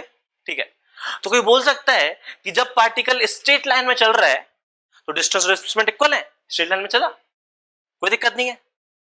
ठीक है, अब जरा इसको समझना। ठीक है, मैं अभी यहां पे खड़ा हुआ हूं और मैंने चलना स्टार्ट किया। ठीक है, डिस्टेंस और डिस्प्लेसमेंट सेम है। ठीक है, तो मैंने t इक्वल टू 0 पे वहां था और कुछ टाइम बाद मैं यहां आ गया। अब मैंने जो मोशन किया इसके लिए तो मैं बताना है डिस्टेंस कितना है, तो यहां से वहां तक का डिस्टेंस मान लेते हैं d है। तो जाते टाइम लेंथ d, आते टाइम लेंथ d, तो टोटल लेंथ कितनी होगी 2d, तो डिस्टेंस कितना हो गया 2d हो गया, बहुत सही। लेकिन डिस्प्लेसमेंट कितना है 2d नहीं, इनिशियल पोजीशन और फाइनल पोजीशन सेम है, तो इस केस में डिस्प्लेसमेंट कितना हो गया 0। तो डिस्टेंस और डिस्प्लेसमेंट 0 सेम नहीं है। ठीक है, डिस्टेंस और डिस्प्लेसमेंट अलग अलग आ रहे हैं। तो अभी जो तुमने बोला कुछ टाइम पहले कि distance and displacement are equal when particle moves in a straight line, क्या यह स्टेटमेंट सही है? नहीं, इनकम्प्लीट। एक्चुअली ये बोलना गलत ना बोलूं, इनकम्प्लीट बोलना चाहिए मेरे को, इनकम्प्लीट है। कैसे कि पार्टिकल स्ट्रेट लाइन में चल रहा है तो डिस्टेंस और डिस्प्लेसमेंट सेम होंगे, जरूरी नहीं। वही तो किया मैंने, मैं सीधा चला स्ट्रेट लाइन और मैं वापस आ गया। स्ट्रेट लाइन का मतलब यह है कि पार्टिकल फॉरवर्ड भी जा सकता है, पार्टिकल बैकवर्ड भी जा सकता है। ठीक है, तो यहां पे डिस्टेंस और डिस्प्लेसमेंट इक्वल नहीं होते। मुझे सही स्टेटमेंट ये होगा, जो कि लिखो सब लोग क्या है स्टेटमेंट। ठीक है, तो स्टेटमेंट ये है कि distance and displacement are equal in magnitude, distance and displacement are equal in magnitude when particle travels in a straight line, when particle travels in a straight line without changing its direction of motion, without changing its direction of motion। ये समझ में है? ठीक है, क्या हुआ? तो देखो किया क्या, मैं यहां चल रहा हूं, यहां चल रहा हूं, चलता गया, अब भी डिस्टेंस और डिस्प्लेसमेंट इक्वल है, चलता गया। लेकिन जैसे ही मैं वापस आया यहां मैंने पाप कर दिया, मुझे अपनी डायरेक्शन ऑफ मोशन चेंज नहीं करनी चाहिए थी। ठीक है, फिर सुनना, मैं यहां खड़ा था, मैं आगे आ गया, अभी तो डिस्टेंस और डिस्प्लेसमेंट इक्वल है, लेकिन जैसे ही मैंने अपनी डायरेक्शन चेंज किया और मैं पीछे जाने लग गया तो अब डिस्टेंस और डिस्प्लेसमेंट इक्वल नहीं है। तो छोटा सा पॉइंट है, बहुत इंपॉर्टेंट है। ठीक है, लिख लिया सबने? तो पॉइंट क्या है कि distance and displacement are equal in magnitude when particles travels in a straight line without changing its direction of motion. समझ में आया? बहुत सही। ठीक है, तो ये कहानी थी किसके बारे में, डिस्टेंस और डिस्प्लेसमेंट के बारे में। कैसे कैलकुलेट करना है ये भी हमको समझ में आ गया। ठीक है, छोटा सा इंपॉर्टेंट पॉइंट, ये स्केलर है और ये वेक्टर है, ये भी समझ में आ गया। चलो आगे देखते हैं।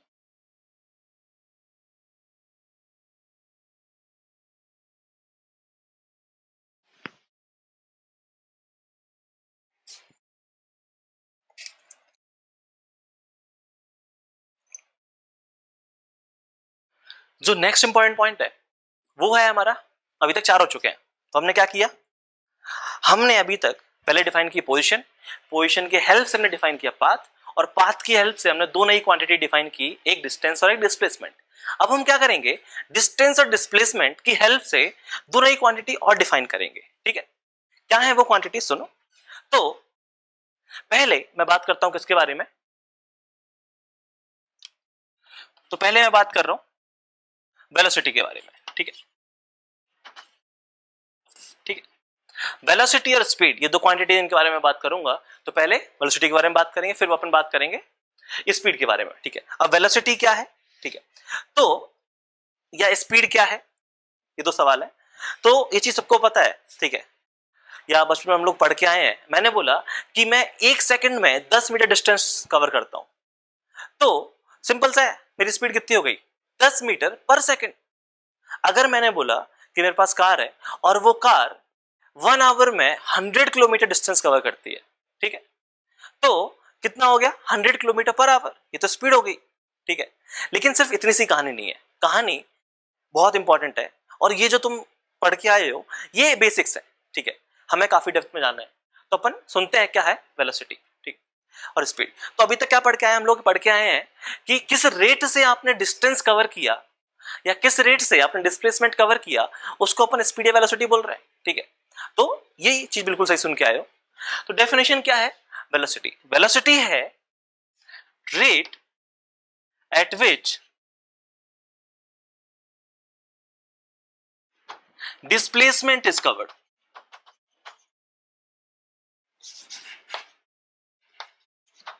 किस रेट से आप डिस्प्लेसमेंट कवर कर रहे हो उसको आप बोलते हो क्या? वेलोसिटी, ठीक है। और ये चीज समझ में आ रहा है कि सिंस डिस्प्लेसमेंट एक वेक्टर क्वांटिटी है तो ये भी एक ऐसी क्वांटिटी होगी, एक वेक्टर क्वांटिटी होगी। इसको हम रिप्रेजेंट करते हैं वी वेक्टर से, ठीक है। तो ये हमारी एक वेक्टर क्वांटिटी है, ठीक। और कैसे कैलकुलेट करोगे वेलोसिटी? तो पहले ये समझने से पहले कुछ बेसिक चीजें हैं। ये लाइफ में तुमने सुना होगा कि हम दो टर्म यूज करते हैं कि एवरेज स्पीड इतनी है, एवरेज वेलोसिटी इतनी है, ठीक है। तो दो टर्म यूज करते हैं कि एक तो एवरेज टर्म यूज करते हैं और एक हम किसी इंस्टेंट पे बात करते हैं, ठीक है। जैसे कि ये कार है, इसकी एवरेज स्पीड कितनी है तो हम बोले 40 किलोमीटर पर आवर, ठीक है। या हमें किसी इंस्टेंट पे बात करनी है तो हमने क्या किया कि मीटर में देखा और हमने बोला अभी कितनी स्पीड है, 60 किलोमीटर पर आवर, ठीक है। तो दो चीजें हैं वेलोसिटी को पढ़ने के लिए। यहाँ पे दो टर्म है, एक है हमारा एवरेज और एक है हमारा इंस्टेंटेनियस, ठीक है। तो इन दो चीजों के बारे में हम लोग बात करेंगे। तो अकेली में वेलोसिटी बोलूंगा कोई सेंस नहीं बनाता। या तो वो वेलोसिटी एवरेज वेलोसिटी है या वो वेलोसिटी इंस्टेंटेनियस वेलोसिटी है, ठीक है। तो यहां पे एक है हमारा एवरेज वेलोसिटी, ठीक है। एवरेज वेलोसिटी जिसको अपन रिप्रेजेंट करेंगे कुछ इस टाइप से, ठीक है। और एक है हमारा इंस्टेंटेनियस वेलोसिटी, इसके बारे में भी बात करूंगा। तो पहले समझ लेते हैं क्या है एवरेज और क्या है इंस्टेंटेनियस, ठीक है। सबने पढ़ा होगा मीन, ठीक है, मैथ्स में। तो मीन एवरेज, ठीक है। तो जैसे मेरा ये सवाल है कि क्लास में 100 बच्चे हैं और मुझे इस क्लास की एवरेज एज चाहिए, कितनी एवरेज एज है, ठीक है।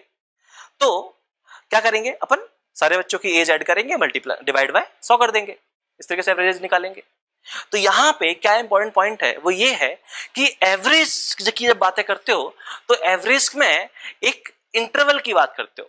स्टूडेंट नंबर 1 से लेकर स्टूडेंट नंबर 100 इंटरवल हो गया, इसमें स्टूडेंट नंबर 2 भी आएगा, 3 भी आएगा, 4 भी आएगा, इंटरवल की बातें कर रहे हो, ठीक है। तो छोटा सा पॉइंट है कि एवरेज जो है वो किसी इंटरवल के लिए डिफाइन होता है। लेकिन अगर मैं पूछूं कि स्टूडेंट नंबर 6 जिसका नाम राम, ठीक है, मुझे उसकी एज पता करनी है, तो अब यहां पे कोई इंटरवल नहीं है, मैं एक स्पेसिफिक बच्चे की बात कर रहा हूं। तो स्पेसिफिक जब कोई बातें कर रहे हो तो हम उनको इंस्टेंटेनियस बोल सकते हैं। ऐसे अपने फिजिक्स में हम स्पेसिफिक टाइम पे बात करेंगे तो वो इंस्टेंटेनियस हो जाएगा, किसी पर्टिकुलर इंस्टेंट पे। तो नाम से समझ में आना चाहिए कि एवरेज मतलब एक इंटरवल की बात होगी, ठीक है। और एवरेज वेलोसिटी क्या डिफाइन होगी? तो rate at which displacement is covered. Rate क्या होती है? अगर मुझे रेट की बात करनी है तो यहां पे रेट क्या होगी? Displacement divide by time. और मुझे जैसे इंटरवल के लिए बात करनी है, क्या इसकी डेफिनेशन ये होनी चाहिए एवरेज वेलोसिटी की कि जो भी डिस्प्लेसमेंट है हमारा, ठीक है, तो displacement in given time interval divided by time taken. Displacement in given time interval, ठीक है, डिवाइडेड बाय टाइम टेकन, यही होगा, मानते हो कि नहीं? तो यहां पे ये जो average velocity I, displacement in given time interval, और डिस्प्लेसमेंट क्या होता है थोड़ी देर पहले सीखा है, चेंज इन पोजीशन वेक्टर, ये तो होता है, ठीक है, डिवाइड बाय टाइम टेकन। इसको लिख सकते हो आप R2 minus R1 divided by time taken कितना लगा, T2 माइनस T1, ये लिख सकते हैं। तो एवरेज वेलोसिटी ये डिफाइन होती है, ठीक है। डिटेल में बातें करेंगे अच्छे से, ठीक है। तो अभी ये चीज समझो क्या है डेफिनेशन कि total displacement in given time interval divide by time taken, ठीक है। इसको आप change in position divide by time लिख सकते हो। तो डिस्प्लेसमेंट निकालो, टाइम से डिवाइड कर दो, आपको क्या मिल जाएगा? एवरेज वेलोसिटी, ठीक है। जो दूसरा टर्म है वो क्या है हमारा? तो यहां पे इसको हटा दूं, जो दूसरा टर्म है वो है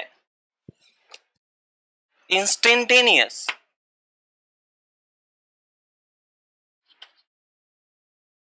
वेलोसिटी। और इंस्टेंटेनियस नाम से समझ में आ रहा होगा किसी पर्टिकुलर इंस्टेंट की बात कर रहे हैं, ठीक है। और इसको हम रिप्रेजेंट करते हैं नॉर्मल वी वेक्टर से, ठीक है। तो जो इंस्टेंटेनियस वेलोसिटी है वो है किसी पर्टिकुलर इंस्टेंट पे वेलोसिटी, ठीक है। इसमें इंटरवल की बात नहीं कर रहे हैं, ये क्या है, किसी पर्टिकुलर इंस्टेंट पे। और कैसे निकालोगे पर्टिकुलर इंस्टेंट पे, तो हमको इंस्टेंटेनियस तो निकालना नहीं आता, लेकिन हमने थोड़ी देर पहले एवरेज निकालना सीख लिया। एवरेज वेलोसिटी कैसे निकालते हैं, तो जरा एक छोटी सी चीज है, ध्यान से सुनना, ठीक है। मैंने बोला ये है हमारे पास एक टाइम इंटरवल, ये t इक्वल टू 1, ये t इक्वल टू 2, ये t इक्वल टू 3। अब अगर मुझे t इक्वल टू 2 पे वेलोसिटी निकालनी है, तो क्या मैं इस टाइम इंटरवल को इतना छोटा कर दूं कि ये जो टाइम है वो है 1.99, ये जो टाइम है वो है 2.00001। इस टाइम इंटरवल को मैं बहुत छोटा कर दूं और इस टाइम इंटरवल पे मैं एवरेज निकाल लूं, तो क्या वो मुझे इस t इक्वल टू 2 पे इंस्टेंटेनियस वेलोसिटी देगा? हाँ बिल्कुल सही। इंटरवल को बहुत छोटा कर दो तो किसी पर्टिकुलर इंस्टेंट की तो बात कर रहे हो। तो यहां पे कॉन्सेप्ट यही है।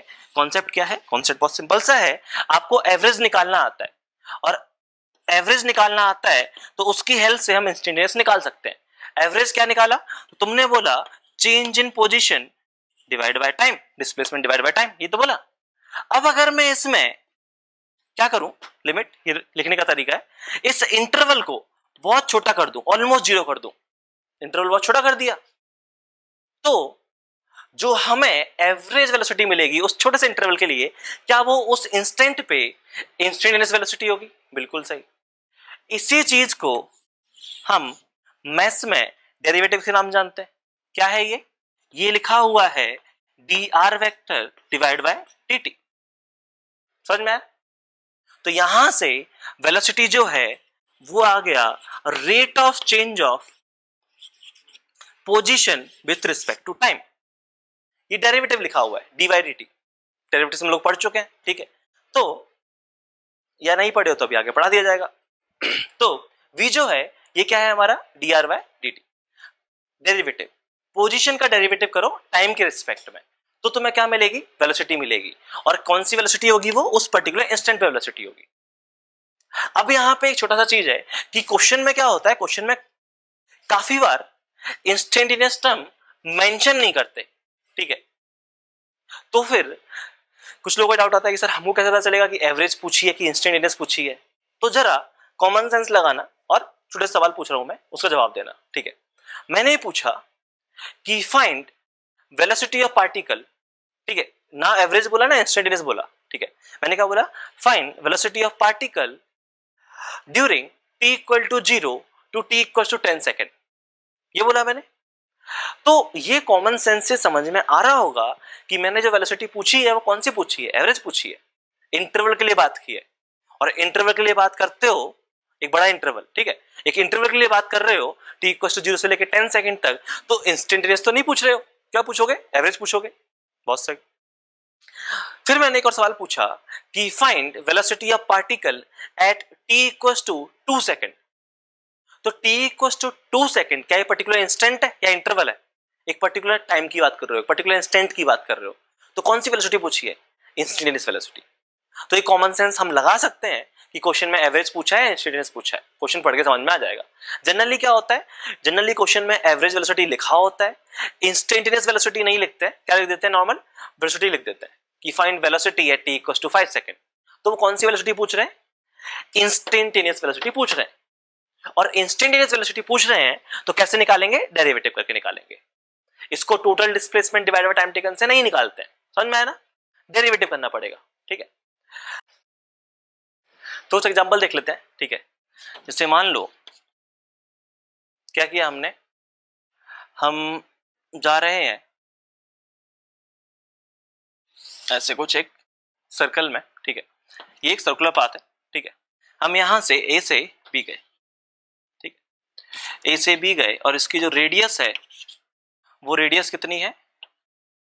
5 किलोमीटर, ठीक है, और t इक्वल टू 0 पे हम यहां थे और t equal to half hour, ठीक है, बोले तो कितना 30 मिनट हम बी पे पहुंच गए, ठीक है। अब इस इंटरवल के लिए हमसे पूछा जाता, ठीक है, हमसे पूछते कि ये बताओ इसकी इस पूरे इंटरवल में एवरेज वेलोसिटी कितनी आई। तो एवरेज वेलोसिटी इस इंटरवल में निकालोगे तो total displacement divide by time taken करोगे, और डिस्प्लेसमेंट कितना है, डिस्प्लेसमेंट आर्क लेंथ है क्या, नहीं, डिस्प्लेसमेंट क्या है ये, और कितना है डिस्प्लेसमेंट, तो ये है 5 किलोमीटर, ये है 5 किलोमीटर, कितना आ गया displacement 10 kilometre, divide by time taken कितना है हाफ आवर, कितना आ गया ये आ गया 20 किलोमीटर पर आवर। तो 20 किलोमीटर पर आवर हमारी एवरेज स्पीड होगी, एवरेज वेलोसिटी होगी, ठीक है। अच्छा, ये जो मैंने निकाला है ये एक्चुअली मैंने क्या निकाला है, मैग्नीट्यूड निकाला है, जी समझ में आया ना, क्योंकि एवरेज वेलोसिटी भी तो वेक्टर क्वांटिटी है, ये जो वेलोसिटी वेक्टर क्वांटिटी है तो आंसर भी वेक्टर फॉर्म में आना चाहिए, ठीक है। तो एक्चुअली मैंने जो निकाला है वो क्या निकाला है, सिर्फ मैग्नीट्यूड निकाला है। वेक्टर फॉर्म में निकालना होता निकाल सकते हो बिल्कुल, क्या करो इसको लिख दो आई कैप, इसको लिख दो आई कैप, तो वेक्टर फॉर्म में लिख सकते हो, ठीक है। तो अभी अपन मैग्नीट्यूड के बारे में बात कर रहे हैं, डायरेक्शन के बारे में बात कर लेंगे अपन। जैसे एक और क्वेश्चन होता कि मैंने यहां पे, तो मैं पार्टिकल की पोजीशन किसी भी टाइम टी पे दी हुई है, ठीक है, पार्टिकल की पोजीशन दे रखी है 3t square plus 4t plus 2, ये कुछ मैंने इसमें पार्टिकल की पोजीशन दी हुई है, ठीक है, कोई दिक्कत नहीं है। और ये पार्टिकल की जो पोजीशन है वो है अलोंग एक्स एक्सिस किसी भी टाइम टी पे, ठीक है, तो पार्टिकल एक्स एक्सिस के अलोंग मूव कर रहा है, कोई दिक्कत नहीं। अब यहां पे मैं पूछूं कि फाइंड वेलोसिटी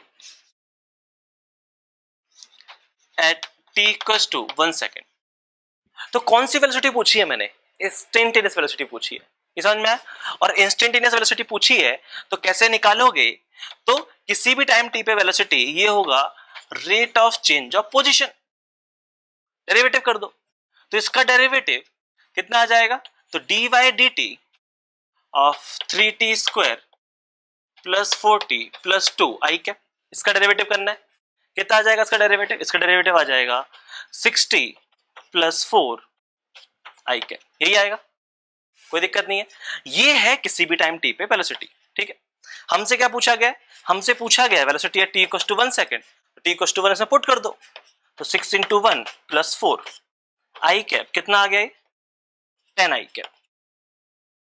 तो पार्टिकल की जो इंस्टेंटेनियस वेलोसिटी होगी वो कितनी होगी 10 मीटर पर सेकंड, और डायरेक्शन क्या होगी आई कैप एक्स एक्सिस के अलोंग, कोई दिक्कत नहीं है, ठीक है। तो इस तरीके से हम इसकी इंस्टेंटेनियस वेलोसिटी निकाल सकते हैं, ठीक है। अच्छा, उसी क्वेश्चन में मैं एक और चीज पूछ सकता हूं, ठीक है, कि पार्टिकल की एवरेज वेलोसिटी निकालो, इसी में मैंने ये भी पूछा होता इसके सेकंड पार्ट में, ठीक है, फाइंड एवरेज वेलोसिटी, ठीक है, during t equals to 0 to t equal to ले लेते हैं 2 सेकेंड ले लेते हैं, ठीक है, ये पूछा होता, ठीक है। तो कैसे निकालोगे एवरेज वेलोसिटी, तो एवरेज वेलोसिटी निकालने के लिए क्या चाहिए आपको, displacement divided by time taken, ये चाहिए। और डिस्प्लेसमेंट कैसे निकालोगे, डिस्प्लेसमेंट निकालोगे चेंज इन पोजीशन वेक्टर से, ये समझ में आया, कोई दिक्कत नहीं है। तो अब मेरा जो क्वेश्चन है वो बन गया है डिस्प्लेसमेंट निकालने का। अगर मैंने डिस्प्लेसमेंट निकाल दिया तो टाइम से डिवाइड करना तो बहुत आसान है, खत्म हो जाएगा सवाल। तो हमें यहाँ पे डिस्प्लेसमेंट निकालना पड़ेगा, ठीक है। अब कैसे निकालेंगे हम लोग डिस्प्लेसमेंट, तो डिस्प्लेसमेंट होगा फाइनल पोजीशन जो कि t इक्वल टू 2 पे है, और इनिशियल पोजीशन जो कि t इक्वल टू 1 पे, 0 पे, माइनस कर दो।